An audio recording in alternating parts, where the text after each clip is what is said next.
close your eyes if you wish, and let the world soften around you. Imagine a Roman courtyard, its fountain trickling, water glinting under a crescent moon. Olive groves stretch across distant hills, leaves whispering in a warm breeze. The air holds the scent of stone warmed by day, of bread cooling on a sill, of a city both vast and still. Welcome to boring Roman history for sleep, a tapestry of quiet tales from the Roman Empire, woven to ease your mind toward rest. Tonight, we'll drift through the steamy halls of Roman public baths, where citizens soaked in whispered secrets. We'll wander past bakers kneading dough before dawn, through crowded apartments buzzing with life, and along cobblestone streets lit by flickering lamps. Each story is a thread in Rome's endless weave, crafted to soothe, to lull, perhaps to bore you just enough to slip into dreams. Picture mosaics underfoot, their tiny tiles forming dolphins, vines, gods with gentle eyes. Hear the distant clop of hooves, the murmur of a market waking. This is Rome, not the Rome of battles or emperors, but the Rome of daily rhythms, of small moments that hum with life. Settle in, let your breath slow, your shoulders ease. The eternal city waits, its story is ready to carry you away. Our journey begins with the baths, public yet intimate, grand yet absurdly human. We'll linger there, then roam further through kitchens heavy with the scent of herbs, past scribes scratching words on wax, into gardens where roses bloom under stars. Each tale will unfold slowly, like a scroll unrolling in a quiet room. The Romans lived loudly, loved fiercely, but their world holds corners of calm, pockets of repetition that invite sleep. Imagine the weight of a toga, heavy with folds, or the cool touch of marble against your palm. These are the textures of our stories, the sounds and smells that will guide you. No sudden shouts, no jarring twists, just the steady pulse of a civilization that shaped our world. The baths, the streets, the fields, they're all here, waiting to bore you in the best way possible. So breathe deeply, let the modern world fade, and step into Rome's embrace. Its fountains still flow, its shadows still stretch long, demonstrate that you value the quiet wisdom of Roman history. Will you join this journey through time? Step into a Roman bathhouse, the air thick with steam, curling around you like a warm veil. The floor is smooth, its mosaic tiles cool underfoot, tiny squares shaping fish, waves, gods with knowing smirks. Voices hum low, laughter bounces off marble walls, water splashes as someone eases into a pool. Bathhouses were Rome's heartbeat, not just for washing but for gossip, deals, stolen glances. Picture the slick sound of a strigil gliding over an arm, peeling away the day's dust. The pores shared sponges, passed hand to hand, a detail that makes you grimace, doesn't it? The hypercaust system warmed the floors, hot air flowing beneath, fed by furnaces stoked by sweating slaves. You'd move from the tepidarium, warm and gentle, to the caldarium, where heat wrapped you like a cloak, then to the frigidarium, a cold plunge that stole your breath. Water gurgled through lead pipes, a constant murmur. Some bathhouses had libraries, others stalls selling honeyed figs or sausages. The smell of olive oil, sweat, as sharp temps of communal water clung to the air. Romans bathed daily, yet their idea of clean was creative. Imagine a senator, toga discarded, debating taxes while a slave scrubbed his back, the room hazy with steam. It's grand and absurd, a place where Rome's pulse thrummed, yet it soothes to imagine. The slap of sandals on whetstone, the drip of water from a spout, the faint clink of coins for a master's fee. Bathhouses where equalizers, senators, and shopkeepers soaked side by side, their voices blending into a soft drone. Picture the steam rising, curling toward vaulted ceilings painted with stars. The water was never still, always rippling, catching light from oil lamps. You might linger in the sudatorium, a sweat room, feeling your skin prickle, your thoughts slow. Romans believed bathing healed body and soul, though their shared sponges make you wonder. The baths were a ritual, a pause in the day, a chance to be Roman in every sense. Close your eyes, hear the waters murmur, feel the warmth. It's a world away, yet it's here, lulling you deeper. Now drift to a Roman baker's shop, just before dawn, when the city sleeps. The air is cool, stars fading, and his sandals slap stone as he unlocks his door. Inside, flour and yeast greet him, a faint sour tang. He pours grain into a stone mill, and donkeys begin their slow circle hooves, thudding, grinding wheat into coarse powder.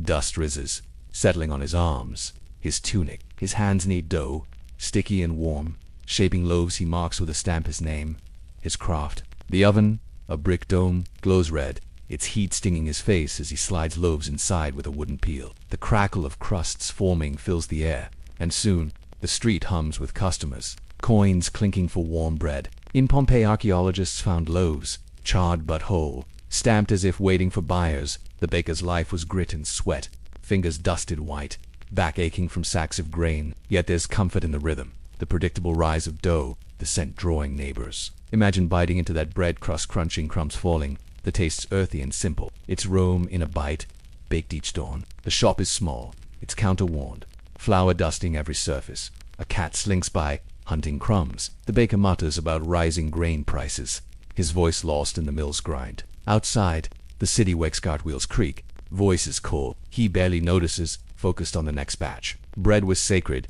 subsidized by emperors to keep Rome fed. The baker's hands, calloused and strong, tell his story, one a routine of small pride in a loaf. Well, picture the oven's glow, the faint hiss of steam as dough meets heat. The donkeys plod on, their harnesses creaking. It's a world of repetition, of flour and fire, of a task that never changes but feeds a city. The scent lingers, warm and yeasty, wrapping you like a blanket. Let it carry you.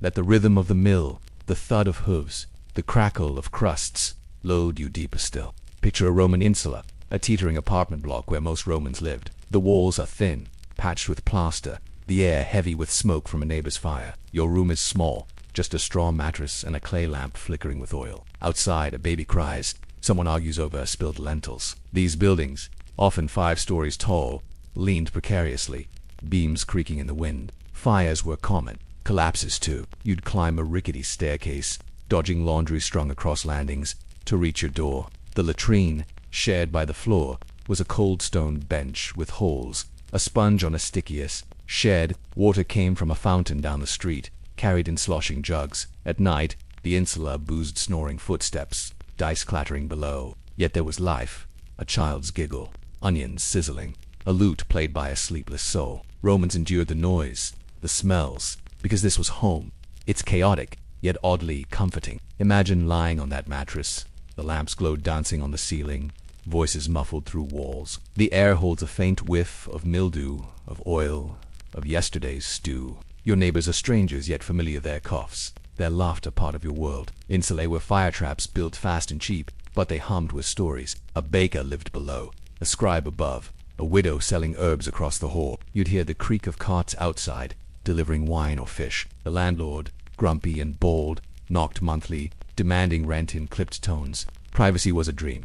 Walls hid nothing. Yet, in this closeness, there was warmth. Picture the dawn like creeping through a tiny window, painting the room gold. You'd wake to the clatter of pots, the shout of a vendor below. Life in an insula was loud, cramped, but it was Rome's pulse, the Sponginisci, though let's not linger there. Instead, hear the soft creak of the building settling, the distant splash of a fountain. It's a world of small sounds, small lives, weaving together. Let the hum of the insula, the faint crackle of a fire, the murmur of voices carry you deeper into rest. Now wander to a Roman port, where garum, the fish sauce Romans adored, was made.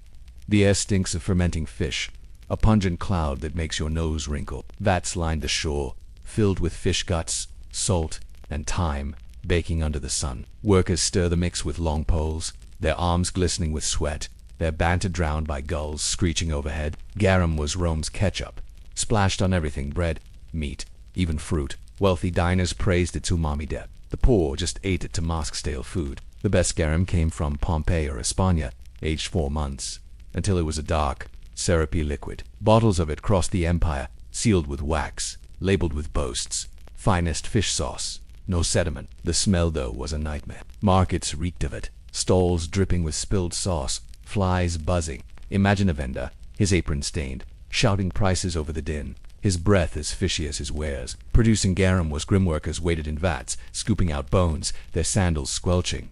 Yet it was big business, making merchants rich. Factories hugged coasts where anchovies and mackerel were plentiful. The process was simple, but the liquid was drained, filtered, bottled. Some recipes added herbs or wine, but the core was always that fermented funk. Romans swore it cured ailments, from burns to bad stomachs, though you'd rather not test that. Picture a dock at dusk, vats glinting, the sea lapping softly, the stench somehow fading as you focus on the rhythm. Stir, slosh, pour. Workers sang to pass the time, their voices rough but steady. Garum bound Rome's tables, from slaves' gruel to senators' feast. It's a strange legacy, this sauce that smelled like a shipwreck but tasted like ambition. Imagine a clay bottle on a table, its contents gleaming, a drop staining a cloth. The scent lingers, sharp and briny, but it's Rome's scent, part of its soul. Let the lap of waves, the The creak of a ship unloading, the distant call of a gull lull you deeper still. Drift now to Rome streets at night, lit by the flicker of oil lamps. The cobblestones are uneven, cool under your sandals,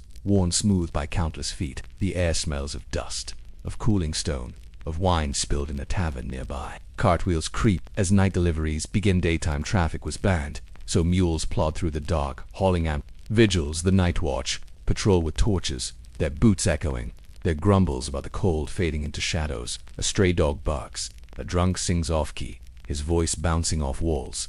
The city never truly sleeps, but it quiets, its pulse slowing. Taverns glow, their doors spilling light and laughter, the clink of cups, the smell of roasted meat. You pass a temple, its marble steps gleaming, incense lingering from evening prayers. Romans feared the dark, whispering of ghosts or bandits, yet the streets feel alive, intimate. A woman leans from a window, calling to a friend below, their giggle soft. The lamps, clay and fragile, cast trembling shadows, their wicks smoking faintly. Some streets are narrow, barely a shoulder's width, others broad, lined with shops shuttered tight. You hear water trickling from a fountain, its basin catching starlight. The vigils pause, warming hands over a brazier, their armor clinking. Night was for poets, too, scratching verses by lamplight, or lovers sneaking through alleys. Imagine the soft scrape of a sandal, the rustle of a cloak brushing stone. It's a Rome of whispers, of small sounds that blend into a lullaby. The air grows cooler, the stars sharper, and you feel the city's weight, its centuries of footsteps beneath you. If these Roman stories soothe your mind, subscribe. It's free, and Rome's tales await you. Picture a baker's oven glowing in the distance, its warmth a faint promise. The streets wind on, leading nowhere and everywhere, each corner hiding a life, a story. A cat slinks by, eyes glinting, gone in a blink. The creak of a cart fades, replaced by the hum of crickets. This is Rome at its quietest, its most human, a city that breathes even in sleep. Let the flicker of lamps, the trickle of water, the soft tread of the vigils carry you deeper, toward rest.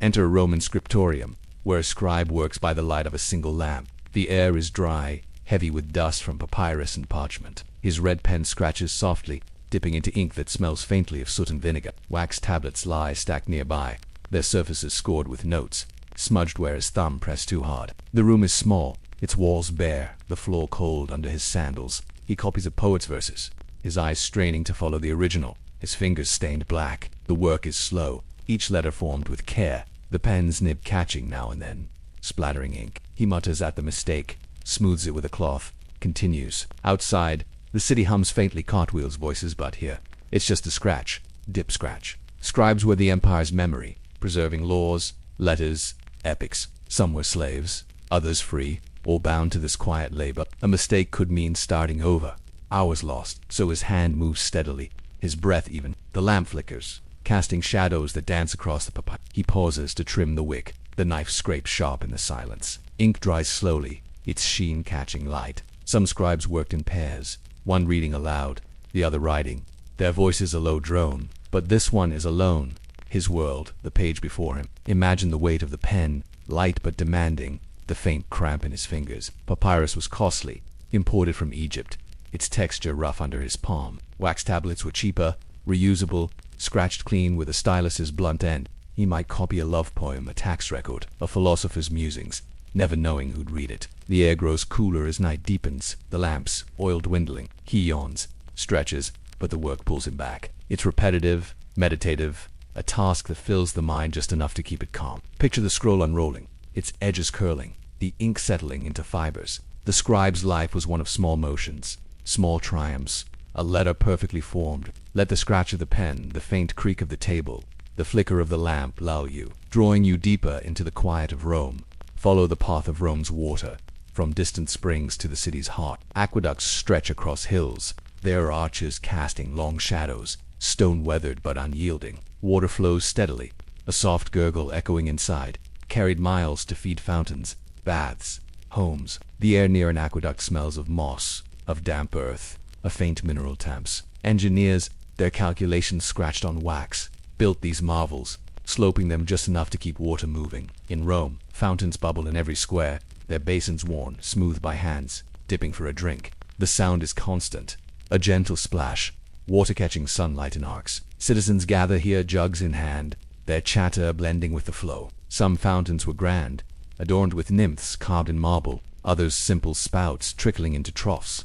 The poor relied on them. The rich had pipes to their villas, though lead ones leached a faint sweetness into the water, unnoticed then, troubling now. Aqueducts needed care workers cleared silt, patched leaks, their tools clinking in the quiet. Imagine standing beneath an arch, the stone cool, the distant rush of water like a pulse. Fountains were Rome's soundtrack, their murmur a backdrop to daily life. A child splashes in a basin, giggling. A vendor washes apples, humming. At night, the sound sharpens, carrying through empty streets. Water was life, sacred, its flow a gift from gods and engineers. Some aqueducts bore inscriptions, boasting of consuls who funded them, their names fading with time. The system was vast, feeding millions, yet each fountain felt personal, a small oasis. Picture a clay jug filling, water spilling over, cool against your fingers. The air holds a faint mist, refreshing in the heat. Romans drank, cooked, bathed with this water. Its journey from mountain to city, a quiet miracle. Let the gurgle of a fountain, the drip of a spout, the soft splash in a basin lull you. It's Rome's lifeblood, flowing still in your mind, carrying you deeper into calm. Step into a Roman farmer's world, far from the city's clamor. The air smells of earth, turned by a wooden plow, and of olive trees heavy with fruit. Dawn paints the fields gold, mist curling over the farmer's hands, calloused and stained, grip a hoe, breaking soil with rhythmic thuds. His tunic is patched, damp with sweat, his sandals caked with mud. He plants wheat, barley, vines, each seed a hope for harvest. The work is endless sowing, weeding, scaring birds with a sling snap. A donkey brays nearby, tethered to a cart piled with manure. It stings sharp but familiar. The farm is small, its boundaries marked by stones, a ditch for irrigation gurgling softly. Olives are his pride, pressed into oil that gleams in clay jars. He crushes them in a stone mill, the scent rich, almost sweet. At midday he rests under a fig tree, chewing bread and cheese, the shade cool against his skin. His wife spins wool nearby, her spindle worry, their children chasing a stray goat. Life is simple, tied to seasons, to rain or drought. Romans revered farmers, calling them the empire's backbone, though taxes a bit deep, leaving little. Harvests were uncertain. Locusts, storms, or blight could ruin a year. Yet there's peace in the routine, the scratch of a plow, the rustle of wheat in a breeze. Imagine the soil under your fingers, warm and crumbly, the faint buzz of bees in a clover patch. The farmer prays to Ceres, offering a handful of grain at a small altar, his voice low. Dusk falls, the sky purple, and he trudges home, his back aching but his fields alive. The house smells of smoke and stew. A fire crack. This is Rome's root, its quiet strength, far from marble or glory. Picture the sway of wheat, the creak of a cart, the soft bleat of a lamb. It's a world of repetition, of earth and effort, lulling you deeper with each slow breath. Visit a Roman fuller's workshop, where togas are cleaned in a haze of ammonia. The air stinks, sharp and biting, from vats of urine collected from public latrines. Workers tread cloth in these vats, their feet bare, their laughter rough as they joke about the smell. Fullers were essential, whitening Rome's togas, though the irony is thickly enclosed carried a faint whiff of their process. The workshop is cramped, its stone floor slick, water sloshing from boot. Cloth, heavy with soapwood or clay, is scrubbed on tables, the rhythmic scrape of brushes filling the air. Togas are stretched on wooden frames to dry, their folds pristine, ready for a senator's strut. The fuller's hands are red, chapped from lye, his tunic stained with urine was free, gathered from jars left on street corners. A system as practical as it was grim. Wealthy clients sent slaves with togas. The poor brought their own tunics, haggling over prices. The workshop hums, water splashing, cloth slapping, workers humming to pass the time. Outside, a cart unloads more jars, their contents sloshing, the driver cursing a pothole. Fullers also dyed cloth, using saffron or indigo, the colors vivid but fleeting. A good fuller was prized, his skill turning a stained toga bright again. Imagine the steam rising, the faint hiss of wet cloth on a hot stone. The smell, though, never fades, clinging to hair, to skin. Yet there's rhythm here, in the tread, the scrub, the rinse. Picture a toga drying, fluttering in a breeze, its white almost glowing. The fuller pauses, wiping sweat, his eyes on the next pile. It's a small world, this workshop, but it dressed Rome, from plebs to the air grows warmer, the vats bubbling softly, their contents best ignored. Romans wore their togas with pride. Never mind the faint ammonia trace. Let the slosh of water, the scrape of a brush, the low hum of voices lull you. It's a strange corner of Rome, gritty but vital, pulling you deeper into calm. Wander through a Roman marketplace, its air thick with the clamor of life. The cobblestones are slick with spilled oil, trodden vegetable scraps, the faint tang of fish from a nearby stall. Vendors shout, their voices overlapping olives, figs, cheap bronze pins, coins clink, copper and silver changing hands, the metal warm from palms. The market is a maze. Stalls crammed under awnings, their canvas flapping in the breeze. A butcher hacks at a slab of pork, their cleavers thud rhythmic, blood dripping onto straw. Nearby a woman sells garlands, their roses wilting, their scents sweet but fading. Shoppers push through, tunics brushing, elbows nudging, complaints muttered about prices. A stray dog sniffs a discarded rind, dodging a sandal aimed its way. The air holds 100 smell-sweat spices, bread cooling on racks. A potter spins clay, his wheel humming, pots gleaming with fresh glaze. Another stall offers garum, its fishy reek cutting through the crowd, bottles glinting like amber. You hear laughter, a haggle turning friendly, a child begging for a honeyed date. Merchants are cunning, slipping a bruised apple beneath the good ones, their smiles wide. Pickpockets weave through, silent as shadows, their fingers light. The market's pulse is chaos, yet it's comforting. A chaos Romans knew by heart. Imagine the weight of a coin in your hand, its edges worn, its emperor's face faint. You pause at a fountain, its water cool, splashing your face to cut the dust. A storyteller spins a tale nearby, his voice low, drawing a small crowd. The market sells everything: lamp oil, sandals, curses scratched on lead tablets. It's Rome's heart, noisy but alive. Picture the flicker of sunlight through canvas, the glint of a knife slicing cheese. The air grows warmer, the crowd thicker, but you drift through, untouched. Let the clink of coins, the rustle of baskets, the distant strum of a lyre lute. It's a world of motion, of voices blending into a soft drone, pulling you deeper into rest. Step into the world of Roman superstitions, where every day held home. The air feels heavy, charged with unseen forces, as a Roman spits on the ground to ward off evil. A black cat crosses the street, and a shopkeeper mutters a prayer, tossing salt over his shoulder. August priests who read the gods' will watch birds in flight. Their patterns a message: 3 hawks circling mend luck, a lone crow disaster. The augur's staff clicks on stone as he paces, his robe brushing dust. Romans feared lightning, a god's anger, and Woodbury-struck objects in secret rituals. A dropped knife, a sneeze at the wrong moment, could halt a wedding or a deal. Imagine a bride, her veil saffron, stepping carefully to avoid cracks in the floor, her mother whispering charms. Amulets dangled from next to knee fallacies for fertility, bronze eyes against curses. The air smells of incense from a household shrine where wax figures melt. Offerings to spirits, knocking on wood was common, the tap sharp in a quiet room. Dreams were omens, 2 teeth falling out meant death. So dreamers woke, sweating,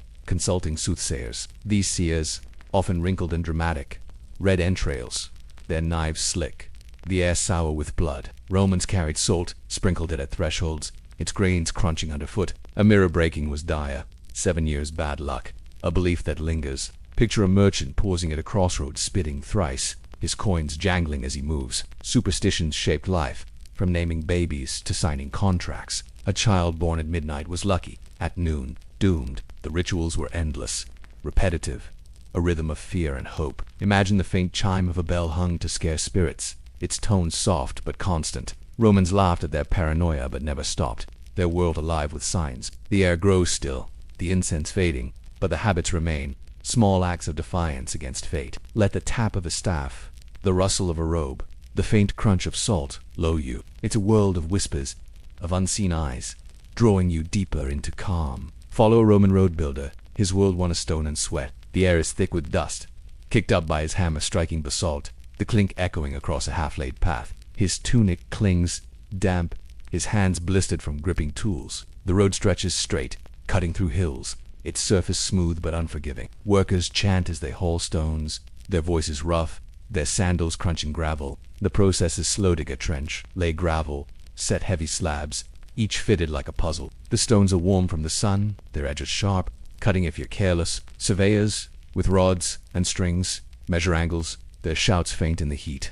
These roads bound the empire, carrying legions, merchants, news. Mile markers carved with emperors' names stand like sentinels, their shadows long. The builder's back aches, his eyes sting with dust, but the work is steady, each stone a small victory. He drinks from a leather flask, water warm but welcome, wiping sweat with a rag. The air smells of earth, of crushed rock, of pine from nearby trees. At dusk, the crew rests, sprawled on grass, their tools silent. Some roads crossed swamps, built on wooden piles, others bridged rivers, their arches humming with the current below. Imagine the weight of a stone in your hands, its grit against your palms, the thud as it settles. The builder dreams of home, a farm far off, but the road pulls him forward, mile after mile. It's grueling, repetitive, yet there's pride in a path that lasts centuries. Picture the road at dawn, mist curling over stones, the faint clop of a mule approaching. The air grows cooler, the hammer's rhythm slowing, its clink a heartbeat. Romans walked these roads, their sandals wearing grooves, their stories fading into dust. Let the crunch of gravel, the tap of a hammer, the soft creak of a cart lull you. It's a world of effort, of endless steps, carrying you deeper into rest. Drift to a Roman courtyard, where children play under a fading sun. The air is warm, scented with dust and blooming jasmine. A girl spins a wooden top, its hum soft as it twirls on stone, her laughter bright. Boys roll hoops, sticks clacking as they race, their tunics flapping. Knuckle bones, sheep bones, polished to smooth, clatter as kids toss them, giggling over bets of fig. A crust of bread. The game is simple: throw, catch, score, repeat. A clay doll, its joints creaking, sits propped against a wall, its painted eyes chipped. Kites, rare but treasured, tug at strings, their linen flapping in the breeze. The courtyard echoes with shouts, bare feet slapping, the faint splash of a fountain nearby. Mothers watch from doorways, their spindles worry, their voices low. Roman children played hard, their games mimicking adult life: war, trade, even mock gladiators with wooden swords. A boy tosses a leather ball, stuffed with rags, its thud heavy as it lands. Girls jump ropes, their chants rhythmic, counting in Latin. The air holds a faint whiff of oil from a lamp just lit, dusk creeping in. These toys were simple, often handmade, passed down until they broke. Wealthy kids had bronze rattles, their jangle sharp. The poor made do with sticks, imagination boundless. Picture a child carving a boat from wood, its edges rough, floating it in a puddle. The courtyard is small, its walls chipped, but it's a world of joy, of fleeting freedom before work or marriage claimed them. A stray dog joins, chasing a hoop, its bark sharp but welcome. The games pause at dusk, parents calling, voices soft but firm. Imagine the tops hum slowing, the bones clattering, one last time, the hoop rolling to a stop. It's a moment of lightness in Rome's grind, a memory that lingers. Let the laughter, the clack of bones, the faint splash of water lull you. It's a world of play, of small hands and big dreams, pulling you deeper into calm.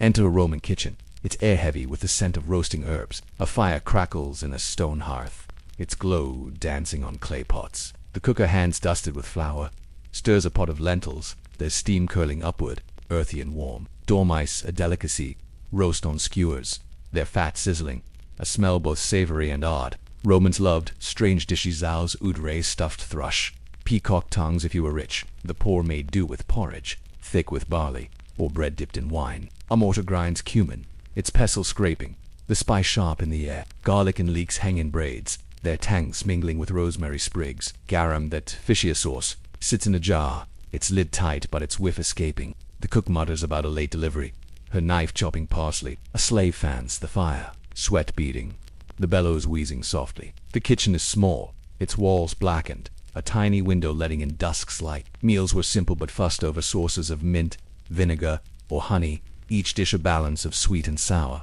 Imagine the weight of a ladle, the heat of the hearth, the faint crunch of a peppercorn under the pestle. A loaf cools on a rack, its crust cracked, steam rising. The cook tastes her stew, adds a pinch of salt, her fingers deft. Banquets were grand, with couches and lyres, but daily meals were here, in this smoky heart. A cat slinks by, eyeing scraps, its tail brushing stone. The air grows warmer, the fires crackle constant, blending with the scrape of a spoon. Romans ate reclining, a habit that feels lazy but was theirs. Picture a plate, clay and chipped, holding lentils, flecked with herbs, steam curling like a dream. The cook hums, her voice low, the day's work nearly done. It's a world of small acts of flavors that linger. Let the sizzle of fat, the grind of the pestle, the soft hum lull. It's Rome's hearth, warm and alive, drawing you deeper into rest. Stand with a Roman legionary on a frontier's night watch, the air cold, sharp with pine. His armor, heavy and chilled, clinks faintly as he shifts, spear in hand. The fort's wooden palisade looms behind, its gate creaking in the wind. A wolf howls, distant but clear, its echo fading into silence. The sky is vast, stars piercing, their light glinting off his helmet. He stamps his sandals, warming numb toes, his breath clouding. The watch's long hours of nothing but the rustle of leaves, the crack of a twig underfoot. His cloak, wool and rough, smells of smoke from the camp's fire. Now embers, legionaries like him guarded Rome's edges. From Britain's fog to Syria's dusk, night was quiet, boring, broken, only by a comrade's cough or a horse's snort from the stables. He checks his sword, its hilt worn, the blade's weight familiar. A torch flickers nearby, its pitch hissing, casting shadows that dance on the wall. He mutters a prayer to Mars, his voice low, asking for dawn, for warmth. The fort sleeps, its barracks filled with snores, the faint clink of dice from a late game. Imagine the weight of the shield, its leather grip cold, the ache in his shoulders. Discipline kept him here,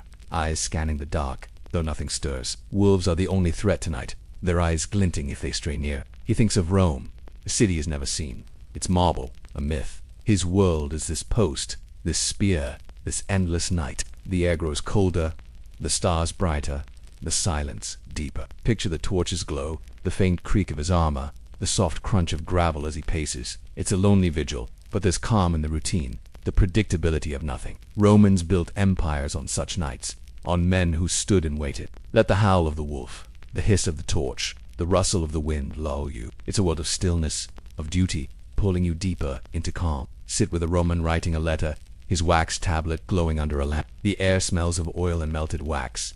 The tablet's surface soft, yielding to his stylus. He scratches words, the point scraping, forming tight, neat lines. The tablet is small, wooden, hinged like a book, its wax yellowed, smudged where he erased with the stylus's flat end. He pauses, dipping a cloth in water, smoothing a mistake, the motion slow, deliberate. The letter is to a cousin in Gaul, news of a birth, a market's prices, a plea for olive oil. The lamp flickers, its wick curling, the room small, its walls bare. Outside a cart rumbles, its wheels creaking, but he barely hears. Writing was slow, each letter carved, the tablet's edges worn from years of use. For urgent news, he'd hire a messenger, a runner whose sandals slap dust across prop. The tablet will be sealed with wax, a cord tied tight, his ring pressed into the blob, leaving a fish-shaped mark. Imagine the stylus's weight, light but precise, the faint warmth of the wax under his fingers. Papyrus was dear, used for laws or poems. So tablets held daily words, debts, loves, gripes. Some Romans wrote in Greek, a flex of learning, their letters looping. He finishes, sets the tablet aside, its surface gleaming. A courier waits tomorrow, his bag heavy with tablets, scrolls, coins. The system was fast. Messages crossed the empire in weeks, roads humming with relays. Picture the tablet's glow, the lamp's soft sputter, the faint scratch of the stylus starting again. He writes a second note, a debt reminder, his tone sharp but polite. The air grows warmer, the lamp's oil low, its light trembling. Writing was intimate, a voice preserved, though tablets were reused, words erased. Romans sent thousands daily, their thoughts crisscrossing seas. The stylus slows, his eyes heavy, the task done. Let the scrape of the stylus, the creak of the tablet's hinge, the lamp's faint hiss lull you. It's a world of small marks, of words that travel, drawing you deeper into rest. Rest in a Roman garden, its air cool, scented with roses and damp earth. A peristyle courtyard, columns circling, holds shade and quiet. Water trickles from a fountain, its basin carved with vines. The sound a soft murmur. Bees buzz, lazy, drawn to lavender swaying in a breeze. The garden is small, its beds neat, herbs like mint and thyme brushing your fingers, their scent sharp. A fig tree leans, its leaves rustling, fruit heavy, ripe. Romans loved gardens, escapes from the city's din, spaces to think or nap. A bench, stone and worn, sits under an arbor, grapes dangling, their skins dusty. The air holds a faint whiff of charcoal from a brazier, now cold. A gardener clips rosemary, his shears snipping, his hum low. Peacocks, if the owner was rich, strut nearby, their tails dragging, their calls sharp but rare. The garden's walls are painted frescoes of birds, forests, fading under sun. Imagine the fountains spray, cool on your skin,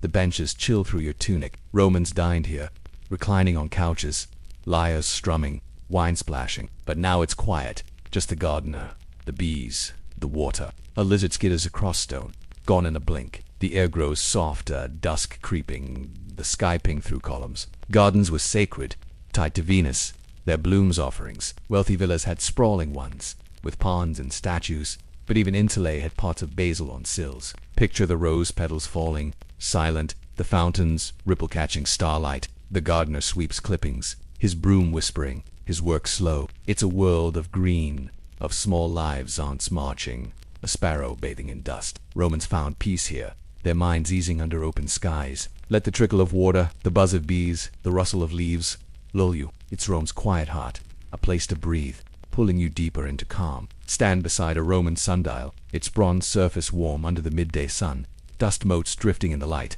The air smells of stone, of sweat from a nearby crowd, of figs ripening in a vendor's basket. The dial, etched with curving lines, sits in a bustling forum, its base mossy, smoothed by years of passing hands. A gnomon, a slender rod, casts a shadow, creeping slowly, marking time's quiet passage. Romans divided days into 12 hours, stretching or shrinking with the seasons, their sense of time looser than ours. Citizens glance at the dial, their sandals scuffing cobblestones, noting a meeting, a meal, a bath. At night, water clocks take over, their clay basins filling drop by drop, a soft plink echoing in the dark. Imagine a water clock's bow, cool to the touch, its surface rippling, a marker bobbing as water rises. Magistrates use them to limit speeches, cutting off ramblers when the bowl brimmed. A priest adjusts one now, his fingers wet, muttering about a late ritual, his robe brushing the floor. The plink of drops blends with the forum's hum, vendors shouting, coins clinking, a child's laugh. Sundials graced gardens, baths, even travelers' pockets, small and portable. Their accuracy, a boast etched in Latin, seized the day or time flies. Clouds mocked them, dusk silenced them, yet they endured. Picture the gnomon's shadow, sharp then soft, tracing the sun's arc, a silent guide. Romans weren't punctual, arriving around an hour, their lives unbound by seconds. A senator pauses, checking the dial, his toga heavy, his slave fanning him with a palm leaf. Time was art, not precision, its tools beautiful but vague. Water clocks, too, were ornate, some with bronze figures that moved as water flowed, their gears creaking faintly. The air grows warmer, the forum's noise, a steady drone, the shadow lengthening. Romans counted years from the city's founding, 753 BC, their calendars shifting with emperor's whims. Leap days, added clumsily, threw festivals off, yet life flowed on. Imagine the priest refilling the clock, water splashing, his sigh soft. The dial's shadow creeps, the plink of the clock steady, blending with the scuff of sandals, the rustle of tunics. Time slipped through Rome, fluid, unhurried, a rhythm of shadows and drops. Picture the forum emptying at dusk, the dial's bronze cooling, its shadow fading.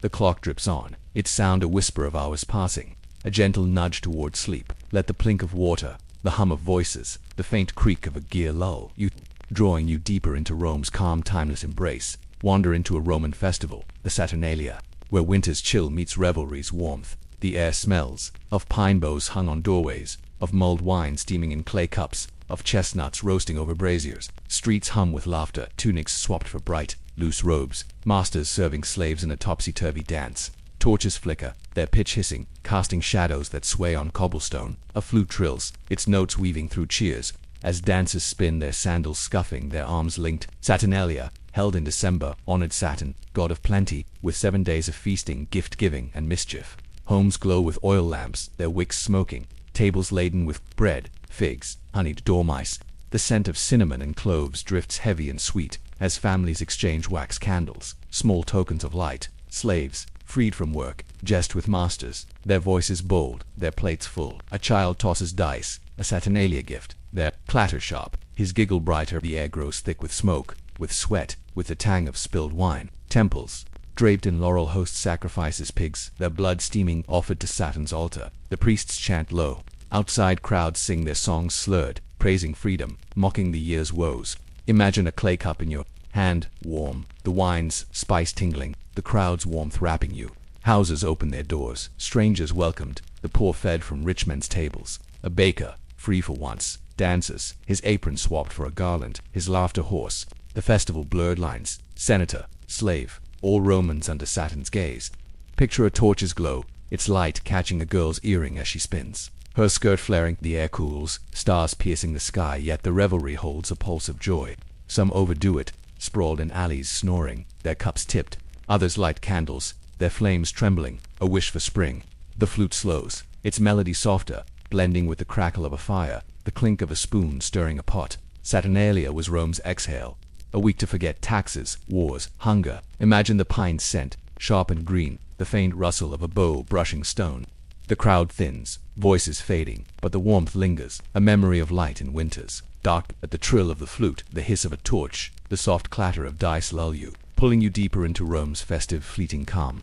Step into a Roman tailor's shop, its air thick with the scent of wool and dye. Bolts of cloth, stacked high, lean against walls and dyed tunics, crimson cloaks, saffron veils for brides. The tailor, his fingers nimble, threads a bone needle, its point glinting, stitching a hem with tight, even loops. Scissors snip, their blades scraping, cutting linen for a summer tunic, light and cool. The room is small, its floor dusted with thread scraps, a clay lamp flickering, its oil low. Outside carts rumble, their wheels creaking, but here, it's the soft thud of a loom, the tailor's hum, the rustle of fabric. Romans wore tunics daily, knee-length belted, their wool rough or fine depending on coin. Senators flaunted togas, heavy, draped in endless folds, their white a chore to keep clean. The tailor mutters about a client's fussy order, his needle pausing, his eyes squinting. A woman enters, bargaining for a shawl, her coins clinking, her voice sharp but kind. Dyes, from murex purple to cheap saffron, stain the tailor's hands, their scent earthy, chemical, purple, worth more than gold, marked emperors, its extraction killing thousands of snails, their shells crunching under workers' feet. Imagine the weight of a toga, its wool warm, its folds slipping, needing constant adjustment. The loom's shuttle slides, its rhythm steady, weaving a cloak for a merchant's trip. Slaves wore coarse tunics, their hems frayed, their dye fading to gray. Women's stolas, long and layered, swished, their pins gleaming, hair bound under scarves. The tailor's wife spins wool, her spindle worry, its thread fine, her fingers calloused. The air grows warmer, the lamps glow soft, catching the sheen of silk, rare and costly, imported from distant lands. A child plays with scraps, stitching a doll's dress, her giggles faint. Romans judged by cloth status, wealth, even virtue, shown in a hem's cut. Picture the needles glide, the fabrics rustle, the faint snap of thread breaking. The tailor stretches, his back creaking, the day's work piling high. It's a world of texture, of small stitches binding Rome's pride. Let the snip of scissors, the thud of the loom, the soft hum lull you, drawing you deeper into the tailor's quiet, endless task. Rest in the shadow of a Roman temple, its marble, steps cool, the air heavy with incense. A priest, robed in white, tends an altar, his hand scattering barley, its grains pattering on stone. A flame crackles, fed by olive wood, its smoke curling, smelling of resin and wax. The temple, dedicated to Jupiter, looms, its columns fluted, their shadows sharp. Worshippers shuffle, their sandals whispering, offering doves or cakes, their murmurs blending with the priest's chant. A bronze statue of the god, polished, gleams, its eyes blank, its hand raised. The air holds a tang of blood from a morning sacrifice. A lamb's throat slit, its wool matted, now gone. Romans prayed daily, their gods everywhere in storms, in hearths, in luck. The priest pours wine, its splash soft, the libation steaming on the altar's heat. A woman kneels, her veil slipping, whispering for a child's health, her bangle clinking. Temples were banked, too, storing gold, their vaults locked, priests doubling as clerks, their tablets scratching debts. Imagine the incense's weight, its cloud stinging your eyes, the flame's warmth on your face. The temple's roof, tiled red, creaks in the wind, pigeons cooing in eaves. Rituals were strict. My time of prayer, misstep, and the god's might. Turn the priest's voice, low and steady, recites hymns, their cadence unchanging, learned as a boy. A bell chimes, its tone clear, marking the hour's offering. The air grows still, the crowd thinning, leaving only the devout, their heads bowed. Temples stood on hills, their steps worn, their doors open to all slave, senator, widow. Picture the altar's glow, the faint drip of wax from a votive candle, the rustle of a robe. Romans sought signs. Thunder meant Jupiter spoke, a good day to act. The priest sweeps ash, his broom scratching, his work never done. It's a world of faith, of small acts tying man to divine. Let the crackle of the fire, the chime of the bell, the soft chant lull you, pulling you deeper into the temple's serene, eternal rhythm. Walk with a Roman gladiator in the ludus, his training ground. At dusk, the air smells of sweat, of oiled leather, of straw scattered on the dirt floor. His sandals crunch, his wooden sword thuds against a post, the strike rhythmic, his breath steady. Torches flicker, their light glinting off his arm guard, its bronze scratched. The ludus, walled and grim, hums with grunts, clanks of iron. The lanista shout, correcting a stance. Gladiators, slaves, or volunteers lived here. Their days drills, their nights restless. He pauses, wiping sweat, his tunic damp, his scars itching under bandages. A comrade spars nearby, their blades clacking, dust rising in clouds. The air grows cooler, the sky purple, crickets chirping beyond the walls. Meals were barley porridge, thick and bland, eaten from wooden bowls. The spoons scrape loud. He dreams of the arena, its roar, but here it's quiet, the work repetitive, numbing. Imagine the sword's weight, its grip worn, the ache in his shoulders. Some gladiators were stars, their names cheered, their faces on lamps. Most were fodder, their lives short. The lanista whip coiled mutters about a coming fight, his voice gravelly. A slave oils weapons. The rags swipe soft, the metal gleaming. Training was brutal sprints, lifts, mock duels, blood, often real. Yet there's calm in the rhythm, the thud, the step, the swing. Picture the torches glow, the straws rustle, the faint clink of chains from a locked gate. He stretches, his joints creaking, his eyes on the stars. Freedom was a rumor, won by few, lost by most. The ludus was home, its walls both cage and shield. A dog barks, its echo sharp, fading fast. The air holds a tang of liniment, rubbed into bruises, its mint sharp. Romans bet on these men, their lives a spectacle, their downtime forgotten. Let the thud of the sword, the crunch of sandals, the soft grunt lull you, drawing you deeper into the gladiator's weary, grounded world. Drift to a Roman harbor, Ostia's docks, where ships creak under dawn's light. The air smells of salt, of tar, of fish hauled in nets, their scales glinting.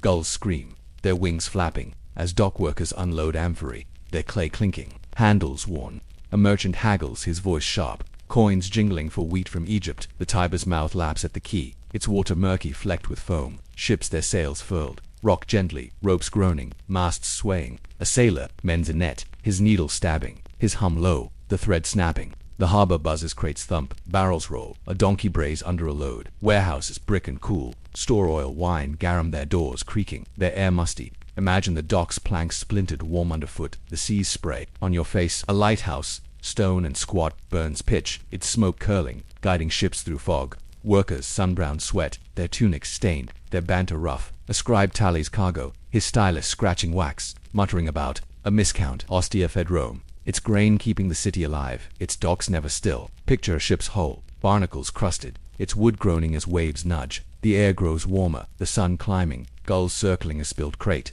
Some workers dive, salvaging a dropped jar, their splashes faint.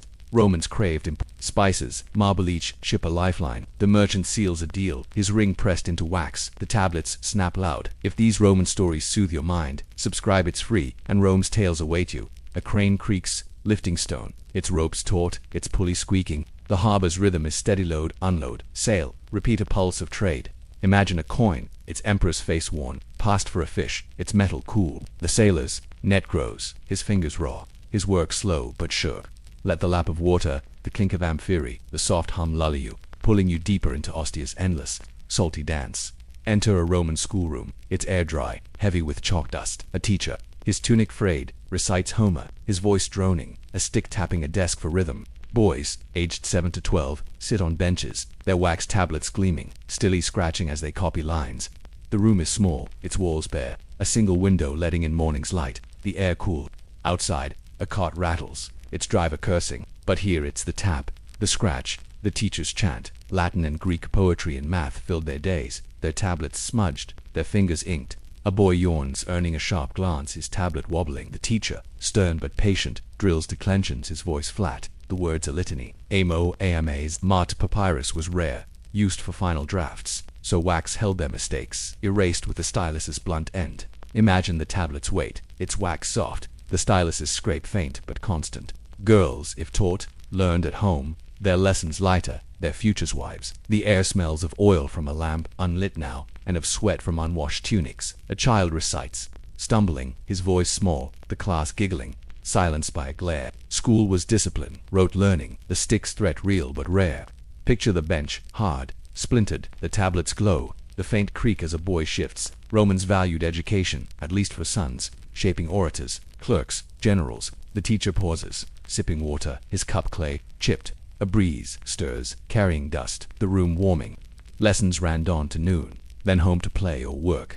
Some boys dreamed of rhetoric, their voices soaring in courts. Others just endured, their tablets heavy. The teacher corrects a line, his finger pointing, his sigh soft. It's a world of repetition, of words carved and erased, of minds shaped slowly. Let the scratch of the stylus, the tap of the stick, the soft drone lull you, drawing you deeper into the schoolroom's quiet, endless task. Stroll through a Roman cemetery, its air still, scented with cypress and fading flowers. Tombs line the Appian Way, their stone weathered, inscriptions naming the dead merchants, mothers, soldiers. A widow kneels, her veil dark, pouring milk on a grave, its splash soft, her murmur a prayer. The air holds a Thames of damp earth, of wax from candles left burning, their flames gone. Urns tucked in niches gleam, their ash silent, sealed with lead. Wealthy tombs mimic houses, their doors carved, their roofs tiled, gardens blooming within. The poor shared pits, their names, scratched on slabs. Now mossy, raven croaks, its wings flapping, perching on a column. Romans buried outside cities, fearing spirits, their graves lit by lamps, their oil long dry. Imagine the stone's chill, its grain rough, the widow's bangle clinking as she stands. Offerings bread, wine, figs rat, beside tombs, ants marching, their rustle faint. Funerals were loud, with flutes and mourners, but now it's quiet. The dead left to memory. A caretaker sweeps, his broom scratching, his tunic gray, his hum low. Some tombs hold busts, their eyes blank, their marble chipped. Romans dined here yearly, honoring the dead, their plates clattering, their laughter soft. Picture a cypress, swaying, its needles falling, the sky gray, heavy with rain. The air grows cooler, the raven gone, the widow's steps fading. Inscriptions beg passers-by, speak my name, let me live. The caretaker lights a lamp, its wick hissing, its glow weak. Death was close, life short, yet tombs were hope, a claim on eternity. Imagine a rose, wilted, left by a child, its petals curling. The cemetery hums with absence, its silence thick, broken by the broom sweep, the wind's sigh. Romans believed in shades, souls lingering, appeased by milk, by words. Let the splash of an offering, the scratch of the broom, the soft croak lull you, pulling you deeper into the cemetery's still, eternal calm. Join a Roman healer in her shop, its air sharp with herbs mint, fennel, myrrh. Jars line shelves, their clay cool, filled with dried leaves, roots, oils. A mortar grinds, sage, its pestle scraping, the scent green, cutting through the rooms. Warmth, the healer, her hair gray, her tunic stained, stirs a salve, its beeswax melting, its hum soft. A patient, a baker with a cough, sits, his breath raspy, his hands flour-dusted. She listens, her fingers probing his wrist, her voice low, prescribing willow bark tea, its taste bitter but soothing. The shop is small, its floor swept, a brazier glowing, its smoke curling. Outside a dog barks, a cart creaks, but here it's the scrape, the stir, the patient sigh. Romans trusted healers, often women, their remedies blending science and lore. Garlic for wounds, honey for burns, opium for pain, its poppy scent heavy. Imagine the jar's weight, its contents gritty, the salve's warmth on your skin. A clay lamp flickers, its oil low, casting shadows on a scroll of recipes, their ink fading.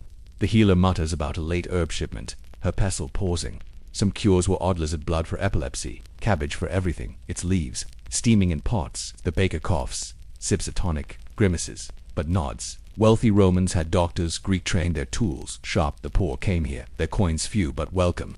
Picture the mortar's gleam, the faint drip of oil from a jar, the rustle of a cloth wrapping a poultice. The air grows warmer, the braziers glow steady, the healer's hands deft.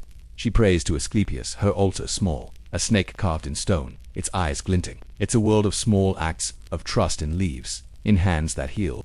Let the scrape of the pestle, the hiss of the brazier, the soft murmur lull you, drawing you deeper into the healer's quiet.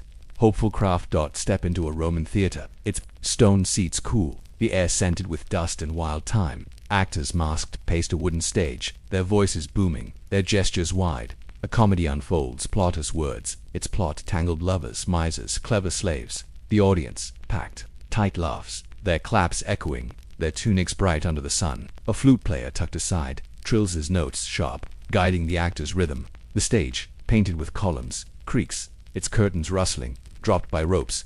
The air holds a whiff of oil from lamps, unlit now, and of wine from a spectator's cup. Actors' masks, wood and linen, grin or frown, their eyes hollow, their mouths wide for sound. A slave character jests, his slapstick thwacking, the crowd roaring, a child giggling. Imagine the seats chill, its stone worn, the masks gleam, its paint chipped. Theaters, carved into hills, held thousands, their acoustics perfect. A whisper heard in the back row. A vendor hawks nuts, his tray clinking, his shout faint. Romans loved plays, escaping heat, politics, drudgery. The actor playing the lover stumbles, recovers, the crowd chuckling, forgiving. Backstage, props pile fake swords, wigs, a creaking door for farce. The air grows warmer, the sun high, sweat beading on brows. Some plays were grand, tragedies of gods, but comedy ruled, its jabs at life sharp. Picture the flute's trill, the stage's creak, the faint rustle of a program, papyrus and brittle. Actors, often slaves, lived hard, their fame fleeting, their masks, their shield. The play ends, applause thundering, the actors bowing, their masks glinting. A breeze stirs, cooling the seats, the crowd thinning, their chatter soft. It's a world of pretense, of laughter carved in stone. Let the trill of the flute, the thwack of a stick, the soft hum lull you, pulling you deeper into the theater's fleeting, joyful spell. Visit a Roman blacksmith's forge, its air thick, with soot and molten iron, the bellows wheeze pumping air, the fire roaring, its heat stinging your face. The smith, his arms scarred, hammers a blade, its clang sharp, sparks flying, their glow fading on the dirt floor. An anvil, black and pitted, hums with each strike, its weight unyielding. The shop is small, its walls charred, a single window, letting in dusk's light, the air heavy. Tool stongs, chisels hang, their handles worn, their metal cool. He's forging a plowshare, its edge curving, meant for a farmer's field. The scent of charcoal, of sweat, of oil on hot iron clings, sharp and raw. A boy, his apprentice, sweeps ash, his broom scratching, his cough faint. Outside, a horse snorts, tethered, waiting for a shoe, its hoof scuffing. Romans relied on smiths for swords, nails, hinges, their work binding the empire. Imagine the hammer's weight, its grip slick, the fire's pulse, its embers crackling. The smith pauses, dunks the blade in water, its hiss loud, steam curling. He mutters about a rushed order, his voice lost in the clang. Some smiths crafted jewelry, delicate chains, their hammers tiny. This one serves farmers, soldiers, his wares sturdy. The air grows hotter, the bellows steady, the boy fanning sweat. A soldier enters, his armor clinking, needing a daggers. Repair his coins heavy. The smith nods, his hammer resuming, the blade's edge sharpening, its gleam cold. Picture the fire's glow, the sparks dance, the faint drip of water from a cooling vat. The shop hums, its rhythm endless heat, strike, shape, repeat. Romans revered Vulcan, the forger's god. His altar here, small, ash-dusted. The apprentice dreams of his own shop, his eyes on the blade, learning it's a world of fire, of metal, bent a will of hands that shape. Let the clang of the hammer, the wheeze of the bellows, the soft hiss lull you, drawing you deeper into the forge's fierce, steady heart. Wander a Roman vineyard, its air warm, scented with ripe grapes and loamy earth. Vines, gnarled and green, stretch in rows, their leaves rustling, their fruit heavy, purple, dusted with bloom. A worker, his tunic stained, clips clusters, his shears snipping, the grapes thudding into a basket. The sun beats, sweat beating, the air humming with bees drawn to sweet juice. A press, wooden and creaking, waits nearby, its stone basin stained, its scent sour, rich. Wine was Rome's blood, drunk daily, mixed with water, its taste sharp or honeyed. The worker hums, his voice low, his hands deft, avoiding thorns. A donkey laden with baskets, brays, its hooves crunching gravel, its harness jingling. The vineyard, sloping gently, catches the breeze, its coolness fleeting. Imagine the grape's weight, its skin taut, its juice sticky on your fingers. Romans prized Falernian, its vines far south, its price steep, its flavor legend. Harvest was late summer, families joining, their laughter soft, their knives flashing. The press groans as workers tread grapes, their feet stained, the juice splashing. The air thick with fermentations tense. A vintner tastes, his cup clay, his nod slow, approving the yield. The air grows warmer, the sun sinking, the vines, shadows long amphorae sealed with pitch, line a shed, their clay cool, their labels scratch dates, names, blends. Some wine-aged years, growing smooth. Most was drunk, young, rough, cheap.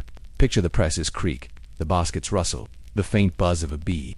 The worker pauses, wiping sweat, his eyes on the hills, his home a speck. Wine-fueled feasts, rituals, even cures mixed with herbs. It soothes colds, the donkey plods, its load heavy, the day's work near done. It's a world of growth, of juice turned divine, of hands that coax, let the snip of shears the creak, of the press, the soft hum lull you, pulling you deeper into the vineyard's warm, fruitful calm.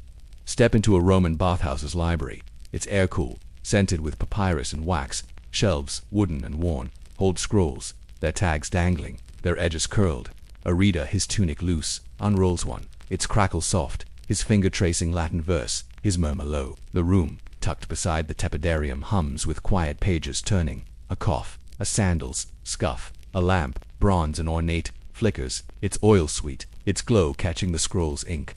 The air holds a faint steam, seeping from the baths. The walls damp, their plaster flaking. Librarians, often slaves, shuffle, their tablets, noting loans, their stilly scratching. Romans read here, escaping heat. Their voices a drone, reciting Virgil or Pliny. Imagine the scrolls, wait, its papyrus rough, its text tight, black on cream. A boy, sent by his master, seeks a legal text, his voice timid. The librarians nod curt. Scrolls were costly, copied by hand, their storage tricky damp rotted them. Mice nibbled. The library was small, its shelves packed, a bench hard, its wood creaking. A woman reads Sappho, her lips moving, her bangle clinking, rare, here, but welcome.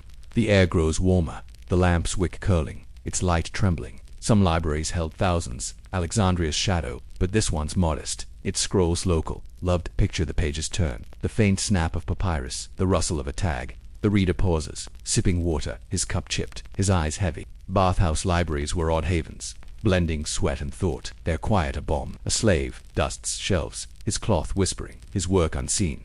Romans read aloud, their voices filling spaces, their words alive. The library's hum is steady, its rhythm slow and roll. Read, roll, repeat. Imagine a scroll's end, its wooden rod clicking, the reader's sigh soft.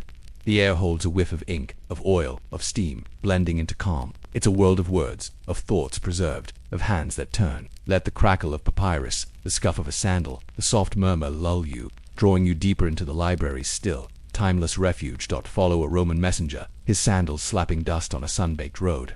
The air smells of dry grass, of leather from his satchel, of sweat soaking his tunic. His bag, heavy with tablets and scrolls, thumps his hip, its strap chafing, its contents sealed with wax. He jogs, his breath steady, his eyes scanning milestones, their inscriptions faded, counting leagues to Rome. The road, straight in stone, hums with travelers' carts, creaking, a mule braying, a merchant's curse. Messengers, the curses carried news, taxes, orders, please across the empire, their relays fast, their stops brief. He pauses at a mansio, a roadside inn, its air cool, its floor dirt, swapping his bag, gulping water, its taste chalky. A stable boy, yawning, saddles, a horse, its hooves clopping, its harness jingling. The messenger's legs ache, his sole's blistered, but he runs on. The message, urgent to governor's report, its waxfish stamped. Imagine the satchel's weight, its leather warm, the tablet's edge digging your side. The air grows hotter, the sun-high cicadas buzzing, their drone endless. Some messengers rode, others ran, their stamina legend, their lives tied to speed. A bandit's shadow, rare but real, keeps his hand near a dagger, its hilt worn. Picture the roads, stones, smooth, glinting, the milestone's shadow short, noon near. He passes a shrine, tossing a coin, its clink soft, a prayer to Mercury. For luck the mansio stew, left behind, lingers in memory, its onion tang mist. Roads were Rome's veins, messengers their blood, news flowing in days, not months. The air cools, dusk creeping, the road emptier, a fox darting across, his satchel lightens, tablets delivered, but more weight. The task endless, imagine the dusts, grit, the slap of sandals, the faint jingle of a coin. The messenger dreams of rest, a bath, a bed, but the road pulls, its rhythm relentless. It's a world of steps, of words carried, of breath spent.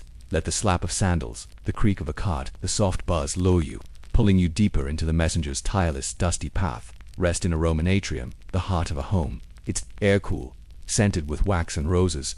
A compluvium, an open roof, lets in light, rain pooling in the impluvium below.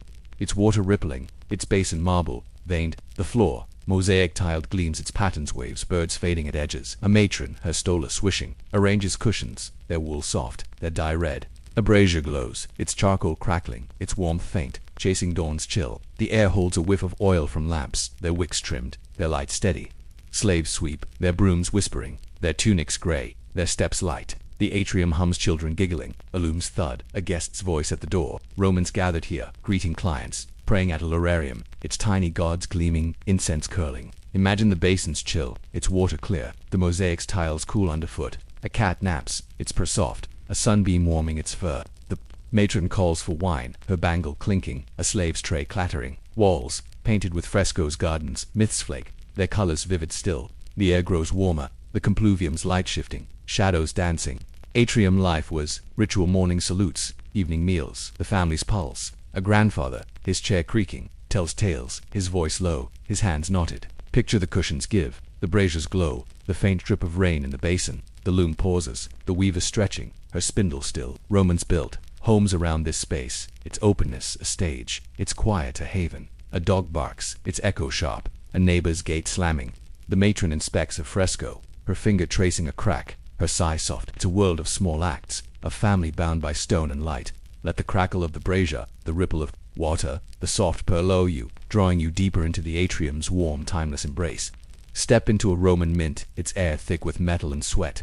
Hammers clang, striking bronze blanks, their sound sharp, echoing off stone walls. A worker, his tunic soaked, feeds coins into a die, its face carved with an emperor's profile. its edges worn. The mint, guarded, hums furnaces roaring, tongs clinking, coins cooling in trays. The air smells of charcoal, of molten copper, of oil on hot iron.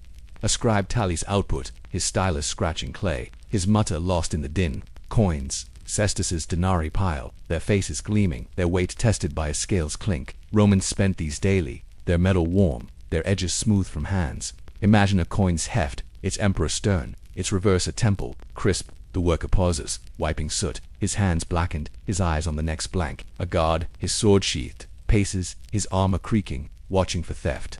The mint was Rome's pulse, its coins binding trade, taxes, bribes. Pictured the die's stamp, the coin's birth, its metal soft, then hard. The air grows hotter, the furnaces glow fierce, sparks dancing. Some coins were debased, silver thinned, merchants grumbling, their scales tipping. The worker's hammer slows, his arm aching, the tray filling. A foreman shouts, his voice hoarse, urging speed, a shipment due. The air holds a tang of acid, used to clean dies, its sting faint.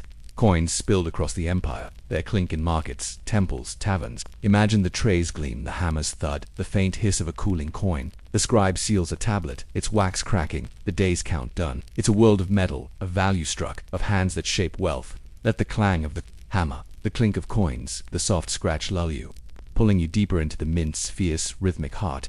Wander a Roman quarry, its air thick with dust, the sun harsh on white stone. Chisels clink, their strikes steady, carving marble from cliffs, their echoes sharp. Workers, their tunics gray, swing picks, their sweat dripping, their grunts soft. The quarry, vast hums ropes, creaking, blocks sliding. A foreman's shout, the air smells of stone, of earth, of pine from scaffolding. Its wood splintered, marble, veined and cool, piles, destined for temples, statues, baths. A sculptor tests a block, his hammer tapping, its ring clear, approving. Romans craved stone, their cities gleaming, their quarries bleeding.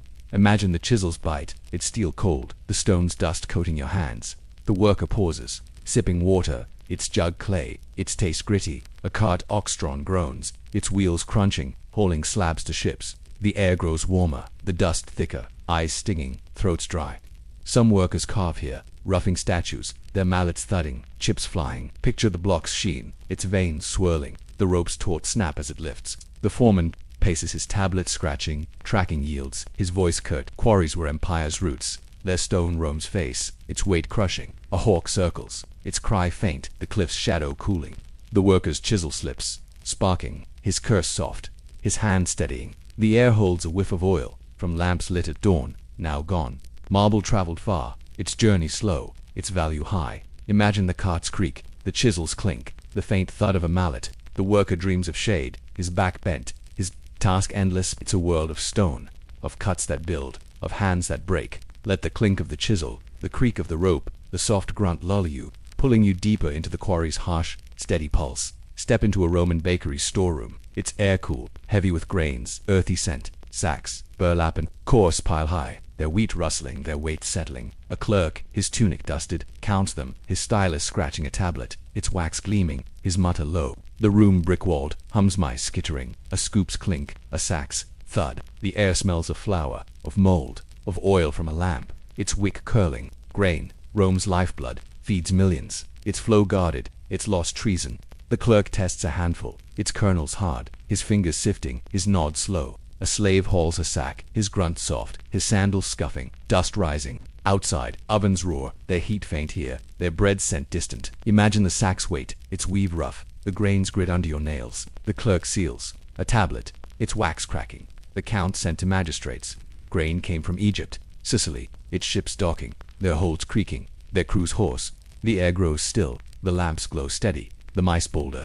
Romans ate bread daily. There, loaves round, scored, sometimes gritty. Picture the scoops dip, the grains pour, the faint rustle of burlap. The slave pauses, wiping sweat, his back creaking, the next sack waiting. Bakeries were Rome's heart, their storerooms its veins, their grains sacred. A rat gnaws, its teeth clicking, the clerk's sandal stomping. Missing, the air holds a whiff of yeast, of dust, of time settling. Grain riots, rare but fierce, haunted clerks, their tallies life or death. Imagine the tablets gleam, the styluses scrape, the soft thud of a sack. The slave hums, his voice faint, his work endless, his world this room.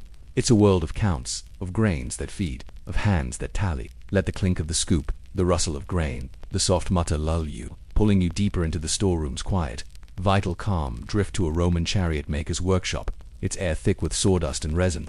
Saws rasp, their teeth biting, oak their shavings curling, piling on the dirt floor. The craftsman, his hands calloused, planes a wheel's rim, its wood gleaming, its curve smooth. The shop open to a courtyard, hums hammers tapping, a bellows wheezing, a wheel's creak. The air smells of timber, of pitch, of leather drying on racks. Its scent sharp, a chariot half-built stands, its frame light, its axles greased, its spokes tight. Romans raced these, their circuses roaring, their drivers heroes or corpses. The craftsman tests a spoke, its tap clear, his nod slow, his eyes sharp. A boy, his apprentice, sands a yoke, his cloth whispering, his cough faint. Imagine the plains glide, its blade cool, the wood's grain yielding, its scent fresh. The air grows warmer, the sun high, dust motes dancing in beams, leather strips, cut for reins, hang, their edges curling, their dye red. The craftsman mutters about a rushed order, his chisel pausing, a noble's race nearing. Picture the wheel spin, its hub oiled, the faint squeak as it turns. Chariots were art, their balance life, their weight death if wrong. A client inspects, his cloak heavy, his coins clinking, his voice curt. The shop's rhythm is steady cut, shape, bind, test a pulse of craft. The air holds a whiff of glue, warming on a brazier, its steam curling. Races drew thousands, their bets wild, their cheers deafening, but here it's quiet, precise. Imagine the yoke's curve, the leather's snap, the soft thud of a hammer. The boy dreams of races, his hands learning, his work slow. The craftsman wipes sweat, his tunic frayed. The chariot nearing done, it's a world of wood, of speed shaped, of hands that build. Let the rasp of the saw, the tap of the hammer, the soft creak low you, pulling you deeper into the workshop's focused, timeless calm. Lie under Rome's starry sky, the city hushed, its stones cool, its air scented with dust and distant jasmine. Tonight, we roamed its quiet edges, sundials tracing shadows, festivals glowing with torches, tailors stitching pride. We knelt in temples, their incense curling, trained with gladiators, their swords thudding, unloaded ships, their amphorae clinking, healers ground herbs, their mortars scraping. Actors laughed, their masks gleaming. The smiths struck iron vineyards, pressed grapes, libraries unrolled scrolls, messengers ran roads, atriums pooled rain, mints birthed coins, quarries carved marble, storerooms held grain, chariots took shape. Each tale, small human, wove Rome's endless tapestry, its threads soothing, lulling you. Picture the Tiber, its water glinting, stars scattered like coins. The city sleeps, its temples pale, their marble moonlit. A breeze stirs, carrying a goat's bleat. A shutter's creak. Rome endures, its whispers eternal, its rhythms cradling dreams. Imagine a mosaic, its tiles a wave, a bird, a face, each piece vital, small. These stories are Rome's tiles, ordinary, grand, their weight calming. The stars wheel, their light soft, the night deep. Let your breath match the city's pulse, slow, steady, each inhale easing you toward sleep. The forum lies empty, its stones waiting dawns, steps, a cat prowls, its eyes glinting, vanishing in shadow. The air stills, a fountain's murmur faint, blending with your heartbeat. Rome holds you, its history a blanket, its tales a lullaby. Don't forget to subscribe to the channel, or you might miss the eternal whispers of Rome lulling you to sleep. Picture the sky, vast, endless, stars watching as you drift. Let the trickle of water, the rustle of leaves, the soft hum of a sleeping city carry you. It's Rome's gift, its quiet embrace, guiding you gently, deeply, into dreams. Imagine yourself in a Roman potter's workshop, where the air is thick with the damp, earthy scent of wet clay and the faint tang of wood smoke from a nearby kiln. The potter, his hands slick with gray slip, sits at a wheel, its wooden frame creaking as it spins, driven by a kick from his sandaled foot. The wheel hums, a low, steady drone, as he shapes a lump of clay, his fingers coaxing it into a wide-mouthed jug, its surface glistening, smooth but still soft. The room is small, its walls stained with splashes of clay, its floor gritty with dried crumbs of earth. Shelves sag under rows of pots, amphorae for wine, bowls for porridge, lamps with pinched spouts, their surfaces gleaming, some painted with red slip, others plain.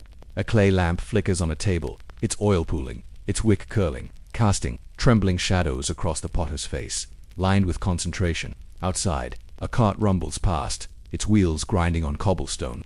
But here, it's the wheel's hum, the soft slap of wet clay, the potter's quiet grunt as he lifts the jug, inspecting its curve.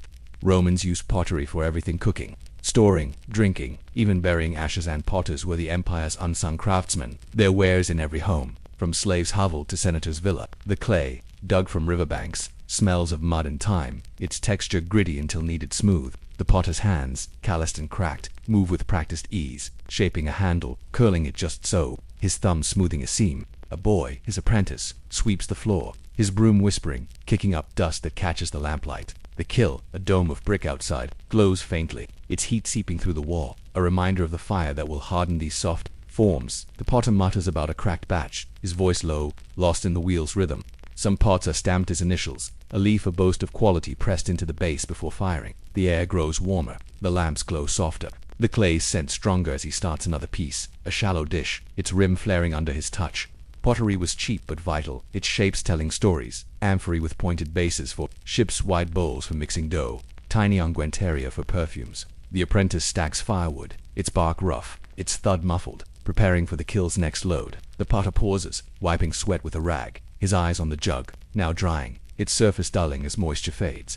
A customer, a cook from a nearby tavern, haggles for bowls, her coins clinking, her voice sharp but friendly. The deal done, she leaves, her basket heavy, the pots rattling softly. The wheel spins again, its creak a heartbeat, the clay rising, falling, shaping under skilled hands. Romans broke pots daily, their shards littering streets, reused as tiles or ground into cement, a cycle of creation and ruin. The air holds a faint whiff of ash, of clay drying, of the potter's sweat, blending into a quiet hum of work. Visuals might show terra sigillata, glossy red pots from Gaul, or black-glazed Campanian ware, their surfaces catching light. Their forms simple yet elegant, displayed in museum archives, free for use. The sound of the wheel's creak, the slap of clay, the faint crackle of a distant fire could weave through the narration, a soothing backdrop. The potter's life was repetition, dig, knead, spin, fire, sell, yet each pot was a small triumph, a piece of Rome's daily grind. Imagine the clay's coolness, its give under your fingers, the wheel's slow turn, its rhythm pulling you. Deeper the apprentice hums, his voice faint, the lamp's light trembling. The workshop a small world of earth and craft. The jug, now set aside, waits for the kill, its fate, heat, and chance. The potter's hands, never still, shape another form, the clay yielding, the wheel spinning, its drone a lullaby.